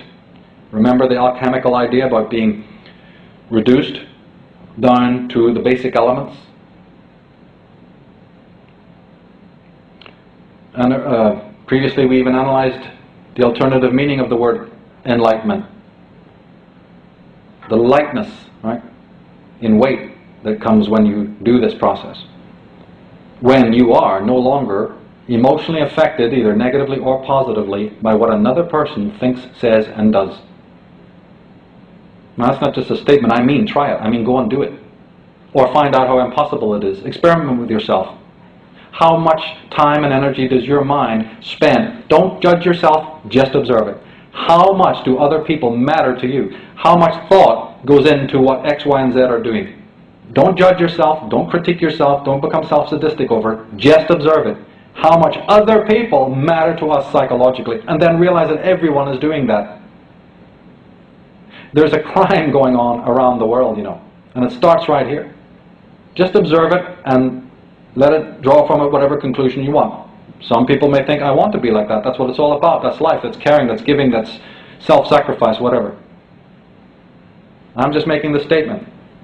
Or, more deeply, observe yourself and how your idea of yourself, because I won't condescend to call it your real self, because actually the person in true selfhood hasn't got the slightest disaffection by what another person says, thinks, or does towards him. None at all. The reason why you do is because you have an idea of yourself.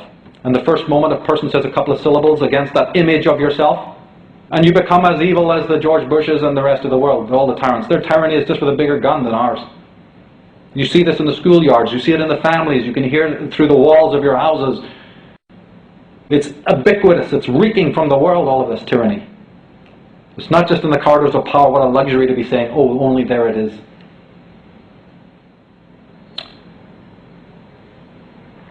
A great deal of this has to do with this intimate connection. It's one of the awarenesses that come on the road.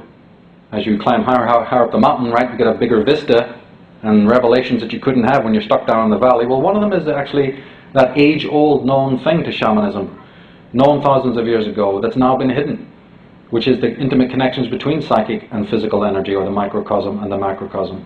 Granted, it has been rediscovered by the quantum scientists. The book Holographic Universe is highly recommended for that purpose, for people who want to look back into the scientific aspects of that.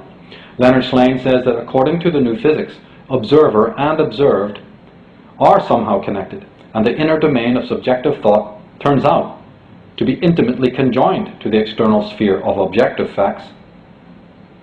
Well, Richard Milton says that Rupert Sheldrake has sought answers to the unexplained mysteries thrown up by research that are usually ignored by science. When a laboratory rat has learned a new trick in one place, other rats elsewhere seem to be able to learn it more easily. When some birds first learned to open milk bottles on the doorstep, birds all over the country suddenly learned the same trick. Sheldrake's solution to these puzzles, proposed in his 1983 book, A New Science of Life, is that organisms and species can learn, develop, and adapt through a process he calls morphic resonance.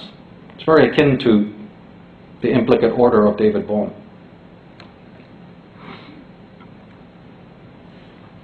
In the book The Cosmic Serpent by Jerry Narbury, he says that in the early 1980s, thanks to the development of a sophisticated measurement device, a team of scientists demonstrated that the cells of all living beings emit photons at a rate of up to approximately 100 units per second and per square centimeter of surface area.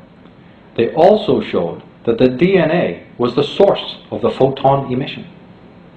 Photons is the highest form of light that we presently know. Deepak Chopra addresses the whole concept of photonic action and how that's a bridge between the external and internal world, you see. He said photons come out of nowhere. They cannot be stored. They can barely be pinned down in time. They have no home in space whatsoever. See, so they transcend space. They're exactly the same as the unconscious thought processes of our minds work. That is, light occupies no volume and has no mass. The similarity between a thought and a photon is very deep.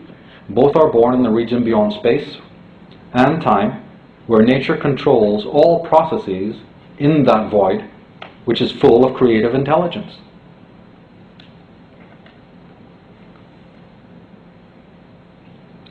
Richard Allen Miller and Iona Miller, in their Nexus article, says there is a harmonic relationship between the Earth and our mind-body.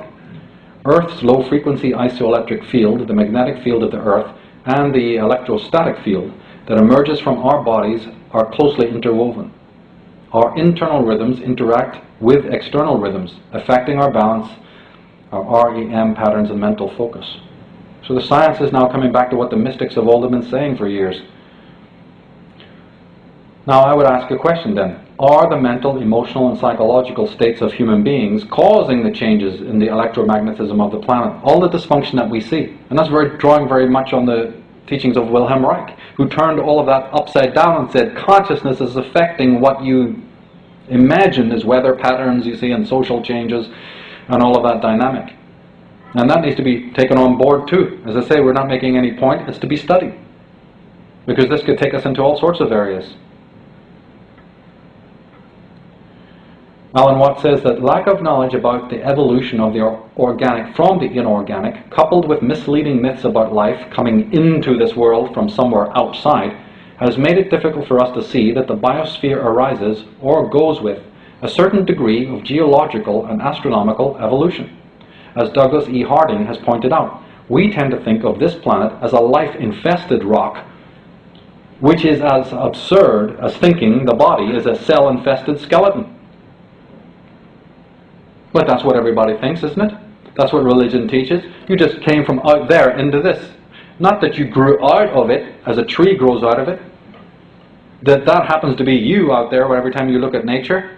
What happens if you thought that? What happens if you realize that's you? That's an extension of your selfhood, right there, nature. Nature and you are one.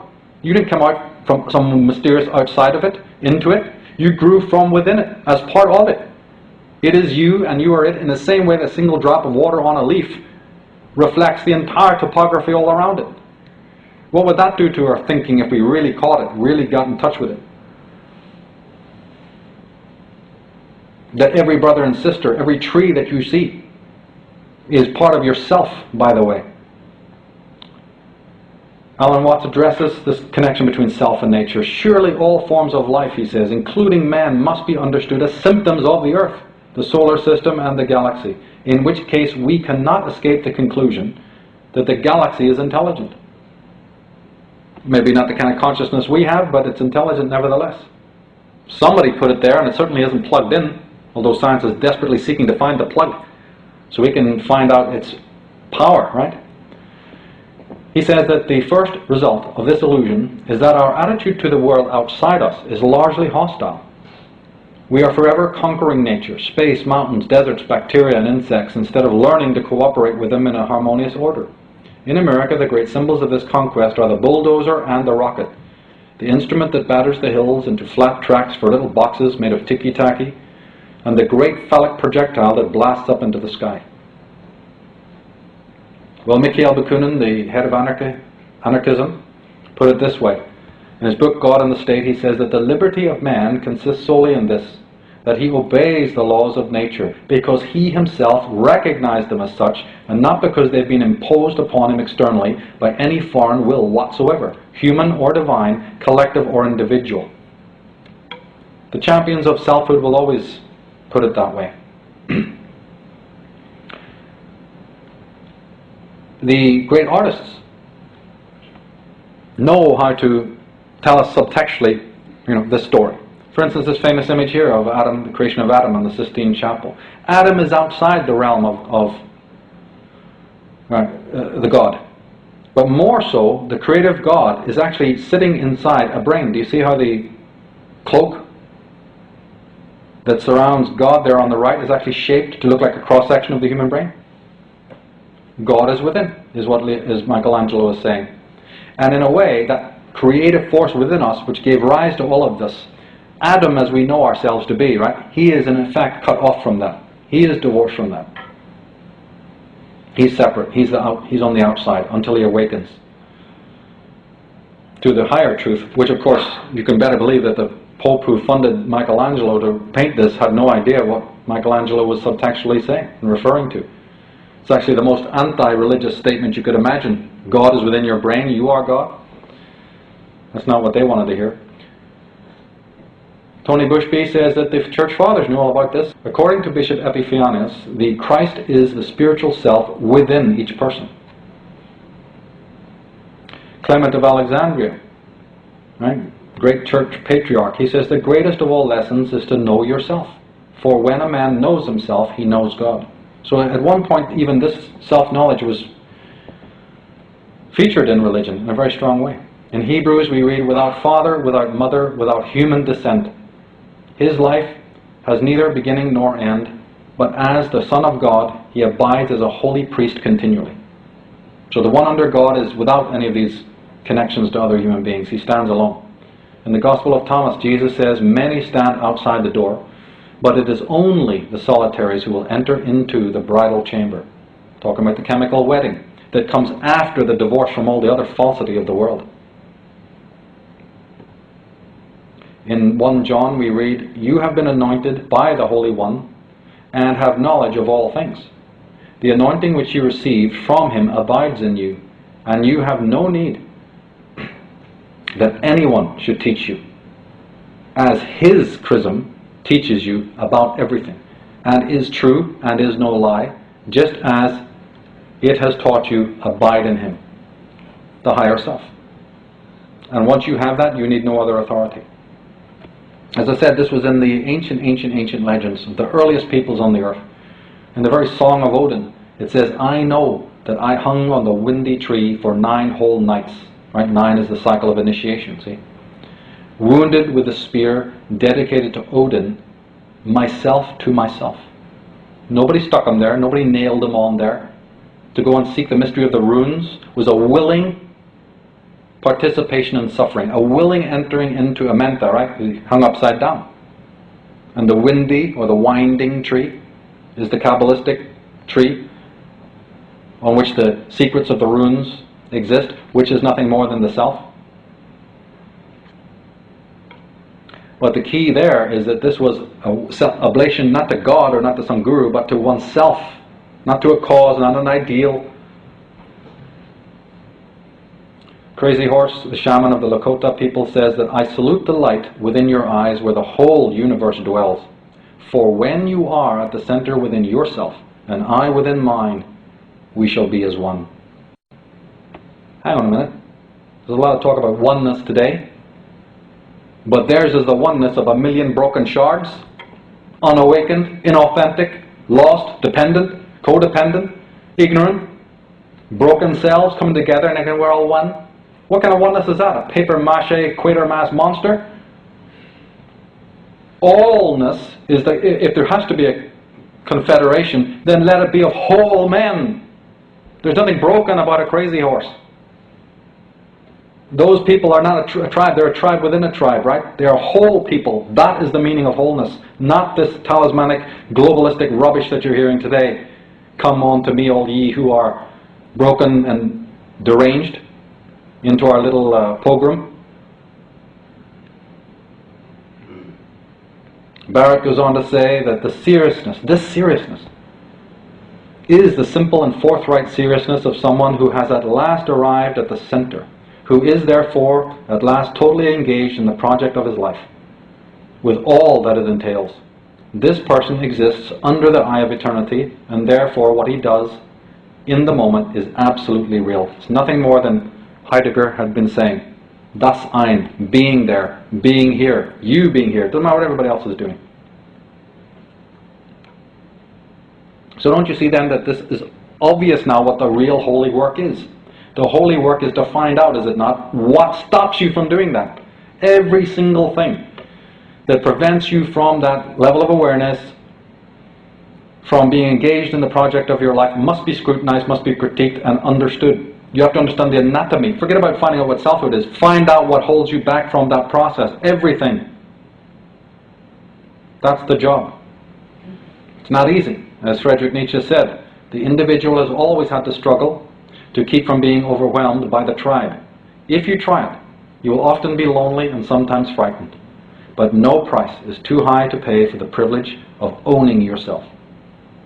If you don't own yourself, right? If you don't move from those white squares of knowledge, if you don't move on to the white squares of knowledge, somebody else will. That's the dynamic. It's nothing more complicated than that. If you don't own yourself, somebody else will patent you. They're telling you they're doing it, by the way. They're telling you that's the gig. It makes sense, doesn't it, of all this transhumanism we see. They're owning you. The Russell Trust owns you, the Queen of England, the Pope. If you're not selling yourself elsewhere, they'll own you anyway. They've got rights. Fromm speaks about biophilia, the love of the body, the love of the organic, the love of nature. Biophilia is the passionate love for life and of all that is alive. It is the wish to further growth, whether in a person, a plant, an idea, or a social group. The biophilious person wants to be more rather than to have more. It's connected to what Aristotle talked about, entelechy. The development inherent in every single thing to become something, right? A daffodil doesn't become a potato plant. An oak doesn't become, a myrtle. Everything has the seed of its own identity within it. Everything, even every snowflake is an individual.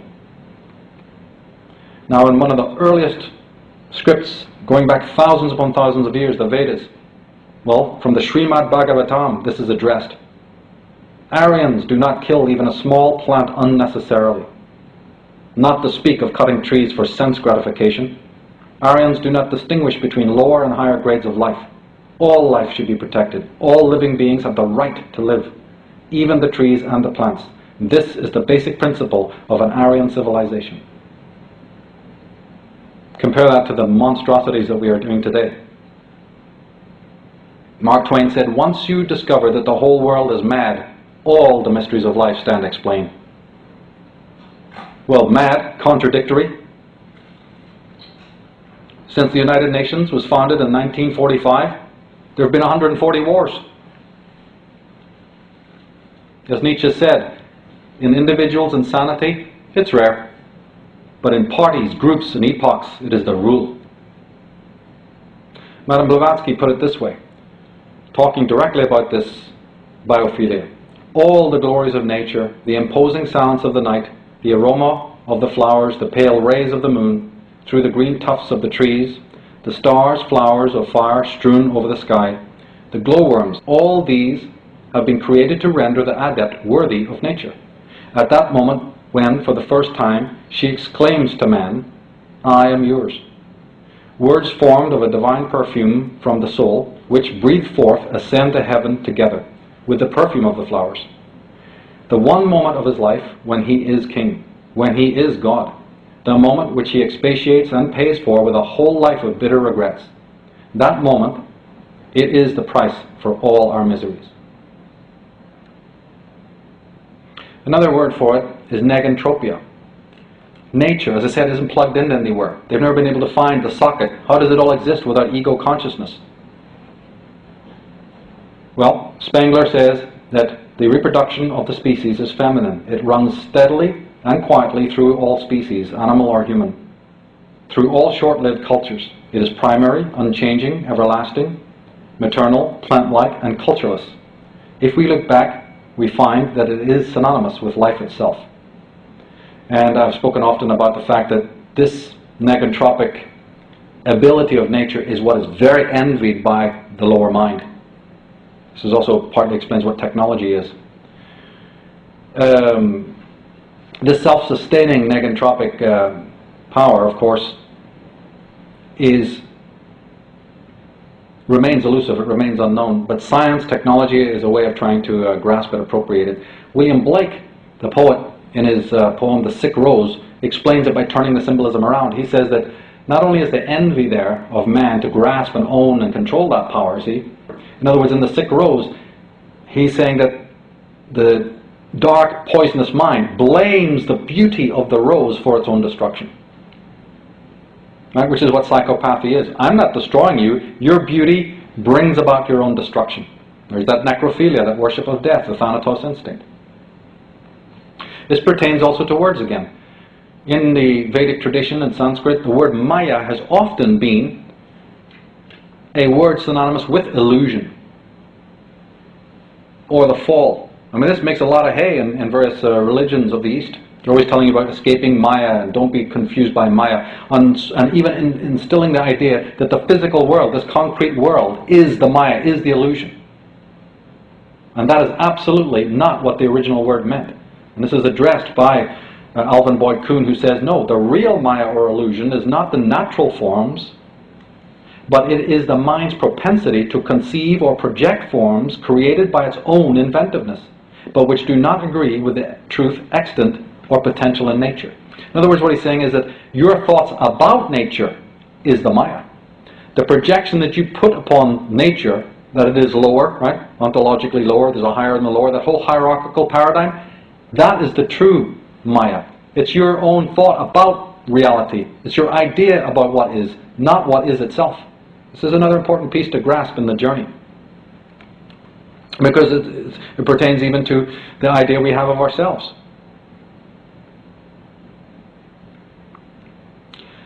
Again, the quantum scientist said it. The great scientist Werner Heisenberg put it this way: what we observe is not nature itself, but nature exposed to our method of understanding.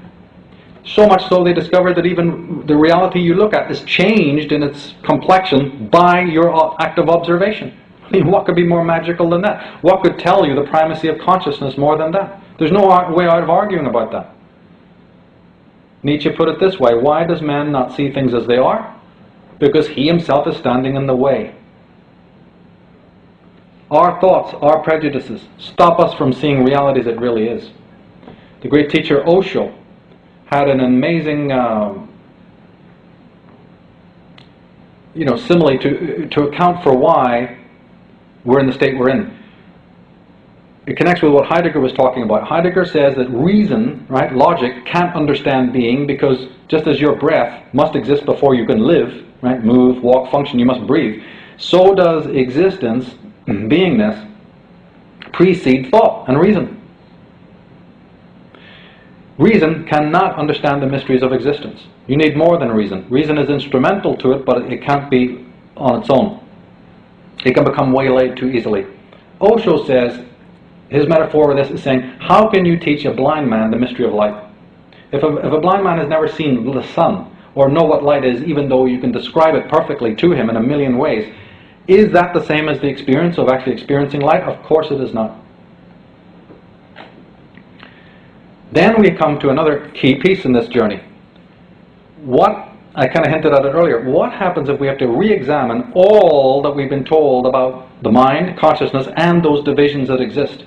Particularly the one we looked at earlier, that is it true that the ego's defenses exist because it's threatened truly by the id, the ego, the unconscious, given that the unconscious is, after all, part of yourself? What happens if they're wrong there? What happens if that unconscious energy rather wants to embrace, right, the ego, not destroy it? Wow, that's really important. According to the poets, that's what they believe. William Blake, for instance, who referred to the unconscious more as imagination, the imagination is one of the terms he used for it, basically believes that there is nothing negative about the unconscious at all, and that it's only the ego's perceptions of it, right, that make it that way. Remember R.D. Laing, psychophobia, fear of our own minds? The champions of selfhood, Rilke, Nietzsche, Alan Watts, Heidegger, Freud, Rand, whoever, they're asking us to drop that. They're asking us to walk alone, meaning focus on the internal adversary. Theodore Roszak says, the id is that very proto-human psychic core that our evolution has spent millions of years molding to fit the planetary environment. Its seeming unruliness deserves a deeper understanding, if only because it grows from a long evolutionary history. In the course of that history, its dominant characteristics must have been selected for some good reason. In other words, he's saying that part of us, that so-called id that we've repressed and are not directly connected to, is very ancient, very deep. And it's connected to nature. It might even be the same thing. The id, he says, conserves from its long maturing process our treasury of ecological intelligence. Its intractability stems from its deeply ingrained resistance to all social forms that endanger the harmony of the human and the natural.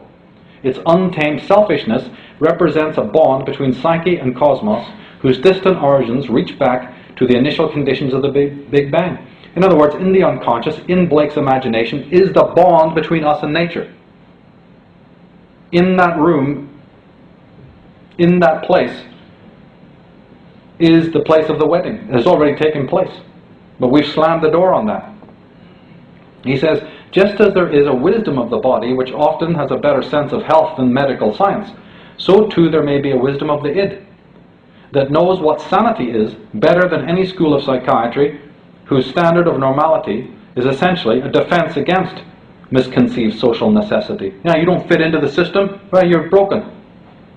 And we'll move in to do the fixing. There's a tie-in with time involved in this. Alan Watts talks about it. He says, your entire education has deprived you of this capacity because it was preparing you for the future instead of showing you how to be alive now.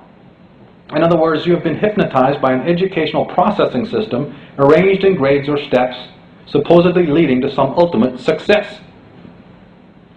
And of course, like we said, we're going to deal with solutions. So then, okay, look, how do we fix this problem? How do we enter back into a personal relationship with that imagination? Wow, it's so complex. Thousands of dollars are paid to psychologists, gurus, and every other kind of person to try and tell us how to do it. Whole movements have arisen.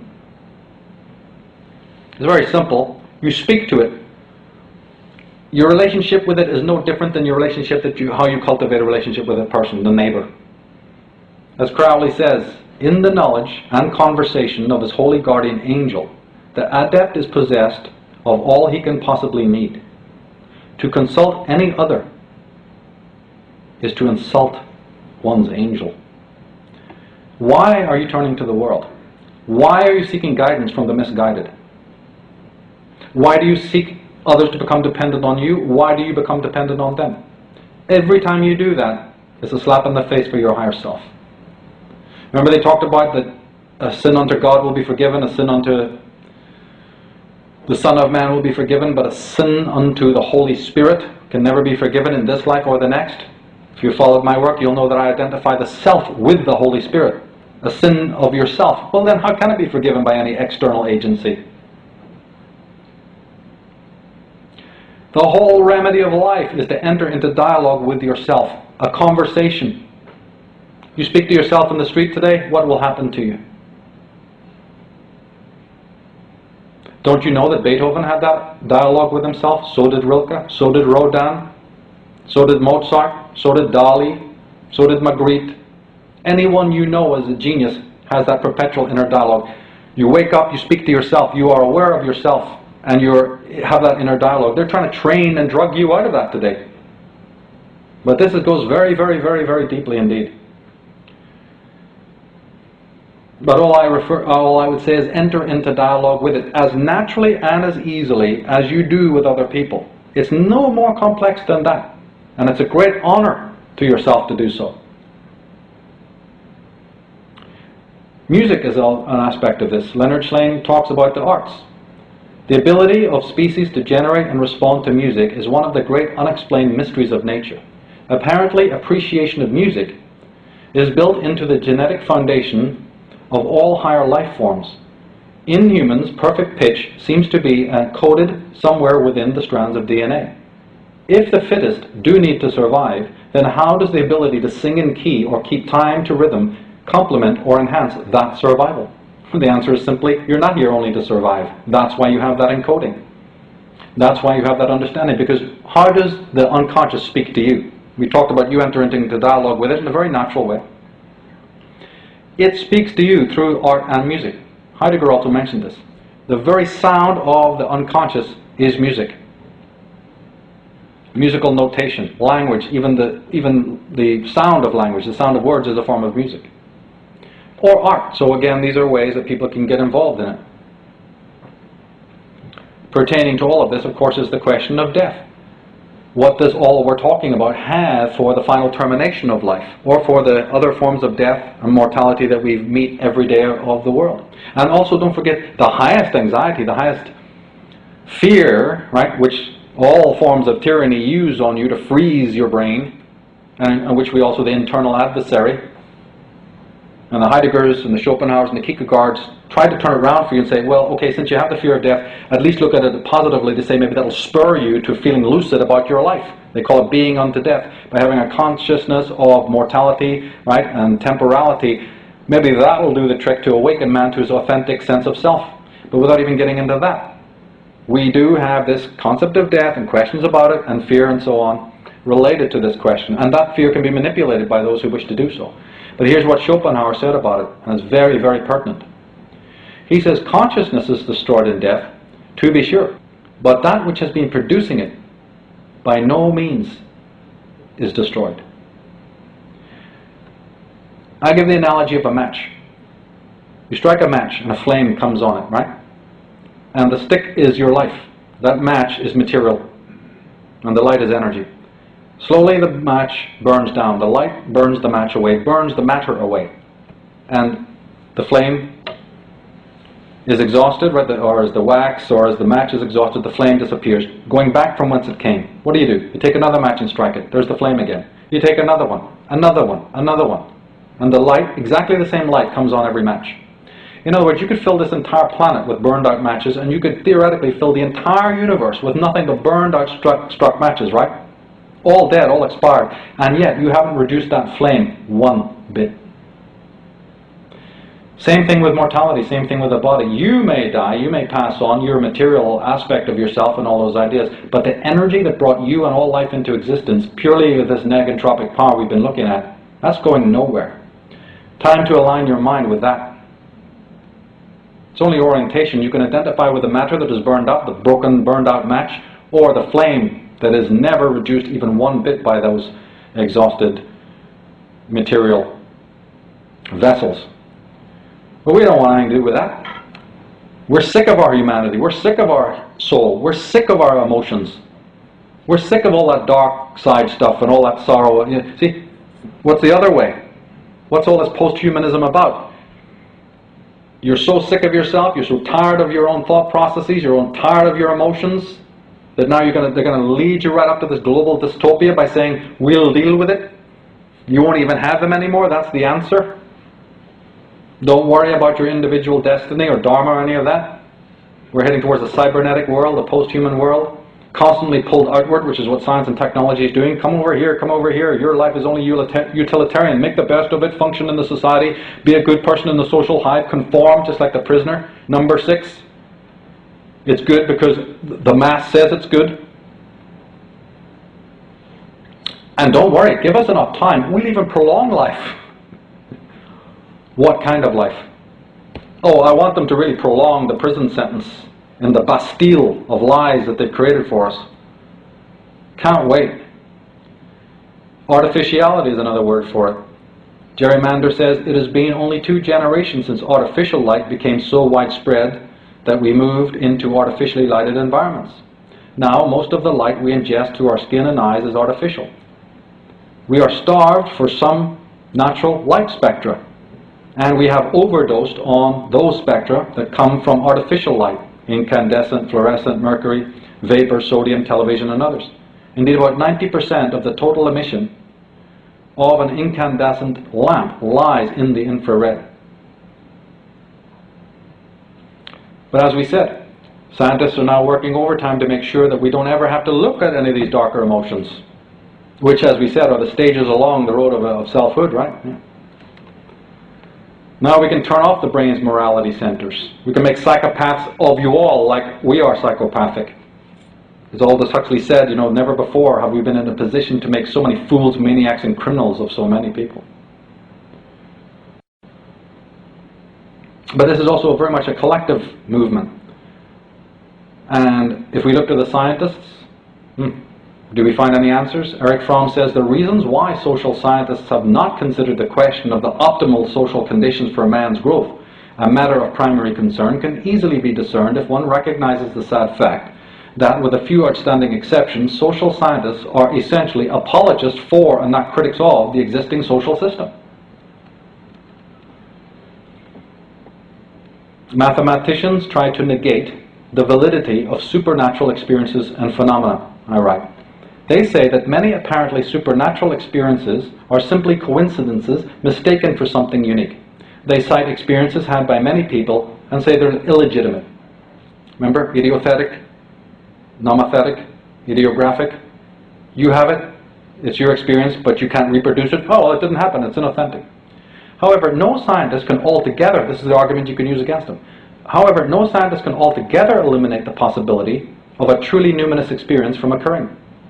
Just because something is unlikely or scientifically unverifiable does not mean that it did not occur. Moreover, scientists merely interpret interpretations. That is, they do not measure or quantify the actual experience. They nomothetically measure and quantify the consequences, afterthoughts, and opinions of the experiencer. They compare and contrast an experience with others of a similar kind. However, all experiences of a numinous nature, right, are subjectively interpreted, meaning all those deep inner ideographic experiences are subjectively interpreted. So no true or wholly relevant objective statement can be made on them, right? There is only subjective truth. Everything else is interpretation. The believer in supernatural phenomena can't altogether convince a scientist of the validity of the experience they've had. They can only relate what it meant to them personally. Party B was not present during the experience and can't know what it was like. Now, one has an idea of their own being or selfhood. One person's idea is not identical as another's about even that idea of self. If it were, you wouldn't have a self. The very word implies separation, differentiation. The self is distinct, unique, and utterly private. Any attempt to violate the self's autonomy via communication or relationship weakens the self and the experiences had by the self. Sharing has no validity to the self. There is no relationship between the self and the world of other people. Thomas Godwin, the father of Mary Shelley, said that in one sense, everything that goes by the name of cooperation is in a sense evil. And I think he was talking about this. Never forget when you read passages like this, though, that what I'm really talking about is try to discover all those forces that prevent you from coming to the self, both scientific and theological and social. The opposite, of course, of what we're talking about here is the consensus that is now becoming ubiquitous, which is what people want. They want to turn off all of that stuff in their heads. We send our children there, we indoctrinate them into saying, what makes you the same as everybody else? And that's not wrong to do that, but to the extent where the selfhood is erased, and the ubiquitous collectivity, basically nothing is... that. You know what, that's right, the global village is rising on the death of a man's individuality. His own sense of self. Is that a good thing? You know what's going to happen? The more that this takes place, the very individual will become totally expendable. A very important point, which I guess we can't have time to go into, is the whole idea of the subject-objective thing, where the psychologist Jung has even discovered that, look, your unconscious content, this is an aspect of yourself, is regarded as separate and objective. In psychological terms, it's one of the arguments psychologists use against scientists, by the way, but they say that internally, a man's own inner thought processes, his content of his own unconscious, is as considered as external as a table or chair or tree or anything outside. What a predicament. We want to come up to look at a bit of something to do with relationships, so how this dynamic works more in our private lives, you see. But first we have a few points from Fromm on false love. As I've said in other works, it's not in fact anger, violence, hatred that has caused any of the world's problems. Not really. It's false love. People need to really give that some major thought. It's that which is posing as the real authentic thing that causes the problems. And Fromm talks about this. He says, the more love I turn toward the outside world and less love I have for myself, and vice versa. Freud is thus moved to describe the phenomena of falling in love as an impoverishment of one's self-love, because all love is turned to an object outside oneself, right? And Fromm says, there is no word in our language which is being so much misused and prostituted as the word love. It is being preached by those who were ready to condone every cruelty if it served their purposes. It has been used as a disguise under which to force people into sacrificing their own happiness, into submitting their whole self to those who profited from this surrender. You know, what's done under the name of love is so corrupt. Fromm says the majority of well-adapted individuals have lost their own self at an early age and replaced it completely by a social self offered to them by society. They have no neurotic conflicts because they themselves, and therefore the discrepancy between themselves and the outside world, have disappeared. The immersion in the pseudo-self. Now, two phenomena closely connected with each other are frequently presented as love, the masochistic and sadistic love. In the case of masochistic love, one gives up oneself, one's initiative and integrity in order to become submerged entirely in the other person who is felt to be stronger. Because of deep anxieties which give rise to the feelings that one cannot stand on one's own feet, one wants to be rid of one's own individual self and to become part of another human being, thus becoming secure and finding a center which one misses in oneself. And there are many people who are experts in making us dependent, who want us to feel guilty. Now, the surrender of one's own self has often been praised as an example of the greatest love. It is actually a form of idolatry and also an annihilation of the self. The sadistic love, on the other hand, springs from the desire to swallow its subject, to make him a will-less instrument in one's own hands. This drive is also rooted in a deep anxiety and an ability to stand alone. But instead of finding increased strength by being swallowed, strength and security are found in having a limited power over the other person. The masochistic as well as sadistic kind of love are expression of one basic need, which springs from a basic inability to be independent. Now, many married couples stay together for this reason.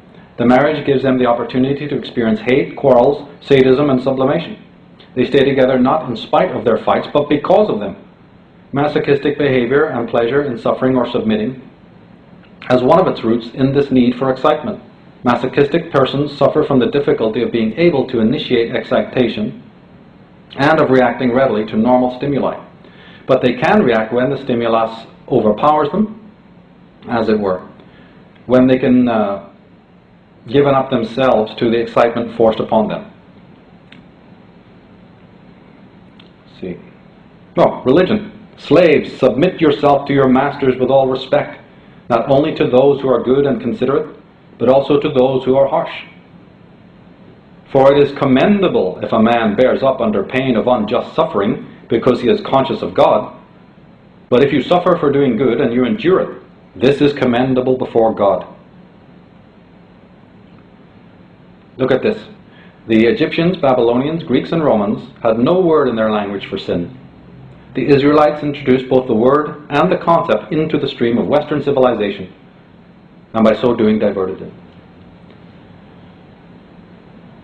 I've had this quote so many times. We look at it one more time in this context. So we have a clear definition of psychopathy and tyranny.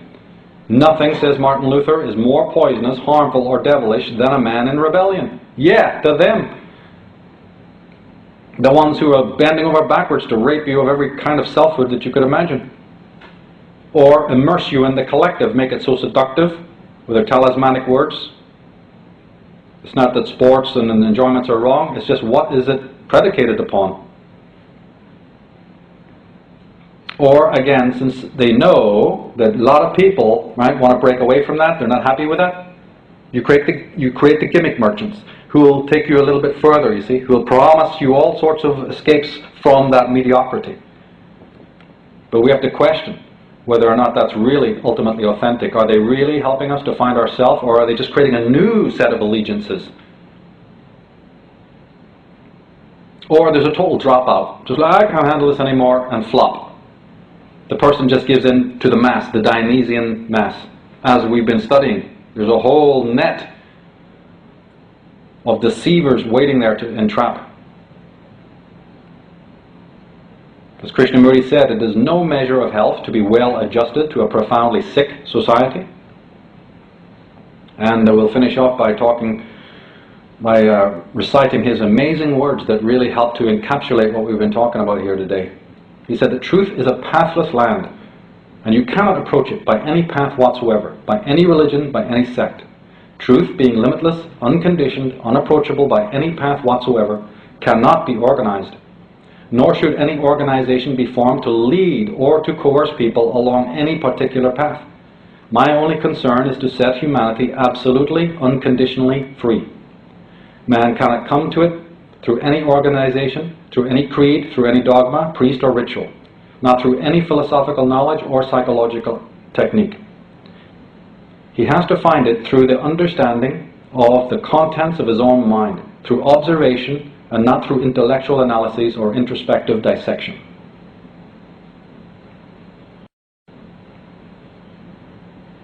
And Jung reminds us of the conflict and the difficulty. The shadow, he says, is a moral problem that challenges the whole ego personality. For no one can become conscious of the shadow without considerable moral effort. See, the shadow stands between you and yourself. It stands in the way of the soul. But shadow implies a shadow. Shadow, he means shadow literally. What is a shadow? To have a shadow, you must have something that's casting it. The shadow is not the shadow of your ego, because as we said, the ego is a social ego. So the shadow is really the shadow cast by your social persona, that collective mishmash hive that you've embodied. It's actually one of the least personal things about you, is what the shadow is. The shadow is everybody's shadow. And if you do not bring all the knights and the elements and the archetypes and the agencies together, shamanic teaching spoke about the round table, the coming together, no head, no masculine authority, no hierarchy. All the original shamanic models were based on the sphere, the hologram, the circle. But until you have brought all the voices, all the knights from all their travels to the table, how are you going to resolve the problems and the questions? They all have to be facing the same direction. All the aspects of yourself, nothing banished, nothing repressed, because you will not fight tyranny with force, only with wisdom, and most importantly, psychic immunity. Eric Fromm talks about the outsider by saying, in fact, it is the fully sane person who feels isolated in the insane society. And he may suffer so much for the incapacity to communicate that it is he who becomes psychotic.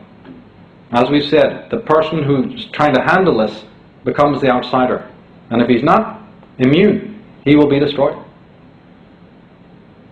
The net that catches everybody right now, because this is happening all across the world, this is where the big leviathans come in. To try and hope that you won't do it, that you'll take the easy way out. Take a pill, it's simple, right? But you've just shot your soul to death. Why do all that inner work? And I'll say what I said at the beginning. What you have to understand is that when these dark aspects start to come and visit, we don't welcome them in. We imagine that we're suddenly being haunted and destroyed. The depressions that people feel, the anxieties, is actually, when you really see it correctly, is the first time they've even negotiated that inner voice, but they've learned to think of that as the enemy, as opposed to the voices of the world. Here we now have it. Scientists may soon be able to erase fear and trauma from your mind. That is the death of humanity. That is 2012. That is post-humanism. That's where we're going. All the other aspects of it are kind of less important than this. As David Hawkins reminds us, there is no antidepressant that will cure depression that's spiritually based. For the malaise does not originate from brain dysfunction, but from an accurate response to the desecration of life. Now here's the final point. Jung brought up this most incredible point about the dynamics of the unconscious mind, and basically it goes for all kinds of mysteries. He says, we know that the mask of the unconscious is not rigid. It reflects the face we turn toward it. Hostility lends it a threatening aspect. Friendliness softens its features. It only becomes dangerous when our conscious attitude to it is hopelessly wrong. To the degree that we repress it, its danger increases. In other words, to the unconscious, like to any mystery, even to people, whatever attitude, because attitude is so important, that you project into it, is what it becomes. So if you turn a face of hostility and false curiosity and power hungriness or fear or anxiety towards the unconscious, you'll be met with demons. In the unconscious, there is no road except your steps as you make it. Like Krishnamurti is saying, it's a pathless land. You enter into it at your own will with no companions, and you meet there whatever is in your psyche. Whatever you bring to it is what it reflects. And this is partly the reason why a lot of people won't do this, because there's very toxic people who can never do this. And then it's also the reason which stops us from going forward. Our ideas shape our reality. Then if we know that, we have to be very, very cautious about what we're doing. Blake said it this way, in your own bosom you bear your heaven and earth, and all you behold. Though it appears without, it is within, in your imagination, of which this world of mortality is but a shadow. Remember the Maya, the ideas that we have about that? And Rand says that men have been taught that it is a virtue to agree with others, but the Creator is the man who disagrees. Men have been taught that it is a virtue to swim with the current, but the Creator is the man who goes against the current. Men have been taught that it is a virtue to stand together, but the Creator is the man who stands alone.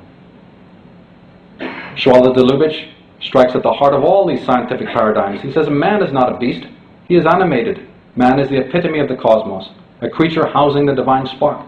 Man is not an evolved amphibian or animal form that has become what we are. Man is perfect at his origin, a divine being who has degenerated into what we are. Look at that. Man is not an evolved amphibian, an animal form that became what we are. Right? Hasn't we been taught that from childhood? Man is perfect at his origin, a divine being who is degenerated into what we are. He's talking about devolution. The scientists are always trying to put earrings on the Mona Lisa, fix what isn't broken. What is the attitude that we show to the unconscious? Heidegger already told you what it is. That your thinking, true consciousness, is actually an act of thanks. It's actually an act of daily gratitude, not in some forced New Age spinner rack way. A complete understanding of the miracle of your existence here and now, and that thing out there that you see every morning, the sunrise, the clouds, the stars, that whole natural matrix out there is you, by the way. It's not separate from you. That's a delusion. That's your Maya. That is you. Treat it as such. If you treat it toxically, that's because you have a toxic attitude towards yourself. If you treat it with reverence, it's because you have a reverent attitude towards yourself. But it's all rooted in your own vision and understanding of yourself. And we'll finish on this. The beautiful words of Chuang Tzu from the 4th century BC, who literally teaches us, lets us know what leads towards the true liberation and wisdom. He says, "He who can free himself from achievement and from fame, descend and be lost amid the masses of men, he will flow like the Tao. Unseen he will go about like life itself, with no name and no home. Simple he is, without distinction. To all appearances, he is a fool. His steps leave no trace. He has no power. He achieves nothing, has no reputation. Since he judges no one judges him. Such is the perfect man. His boat is empty." Ladies and gentlemen, thank you for your time these last 3 months. It's been a great pleasure. I've enjoyed it. And stay in touch with us, by email and other things, and the postings of the talk online. Share it with your friends. Contact me for resources. And let's just go out and enjoy the rest of the day. Thanks a lot.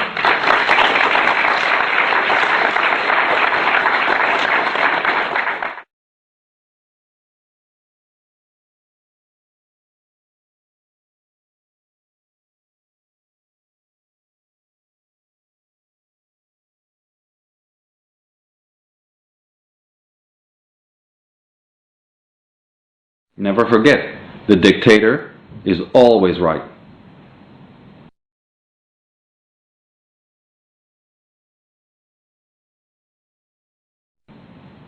Theodore Roszak, in Voice of the Earth, says that modern psychiatry has never undertaken a symbolic reading of the city. Doubtless this is because psychiatrists work from within the city, on which they are totally dependent for their sustenance, for recognition from their peers, for making money, and for building their careers. He goes on to say, "For an eco-psychology, nothing serves as a more telling symptom of our collective state of soul than this urban habitat, which has balanced on the edge of psychopathology since its beginning. The industrial city might be seen as the collective body armor of our culture, a pathological effort to distance us from close contact with the natural continuum from which we evolve."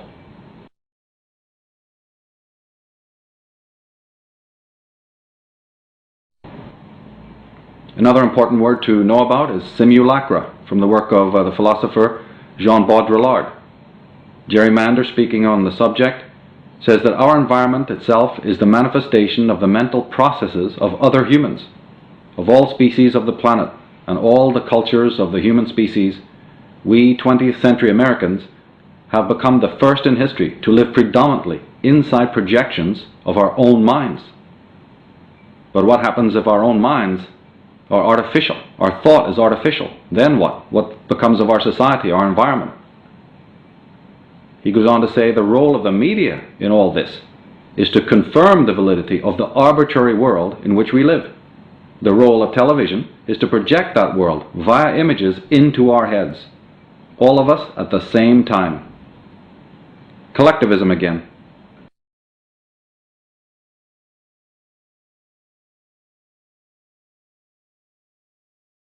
But the top-level psychologists and sociologists know all about it. In the very important book by Erich Fromm, Escape from Freedom, he says the fact that millions of people share the same vices does not make them virtuous.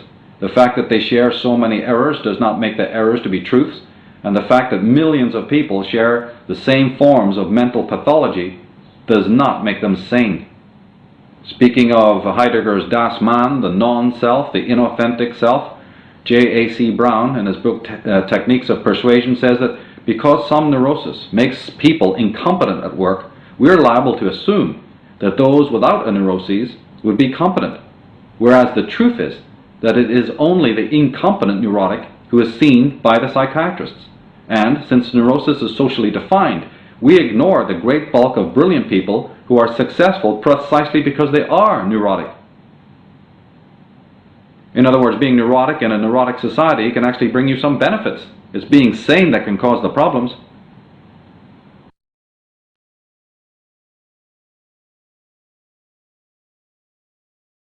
On the same point of dialogue with the higher self, Crowley says the single supreme ritual is the attainment of the knowledge and conversation of the holy guardian angel. It is the raising of the complete mass in a vertical straight line. Any deviation, he says, from this line tends to become black magic. Any other operation is black magic.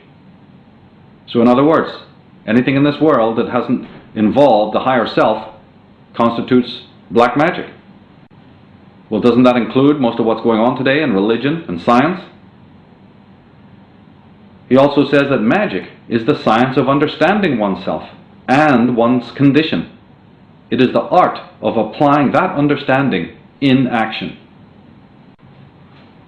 The Crowleyan point of view is perfectly illustrated by David Cherubim of the Order of the Thelemic Golden Dawn, who writes that mystical alchemy is a personal science, a sublime and effective system of self-initiation.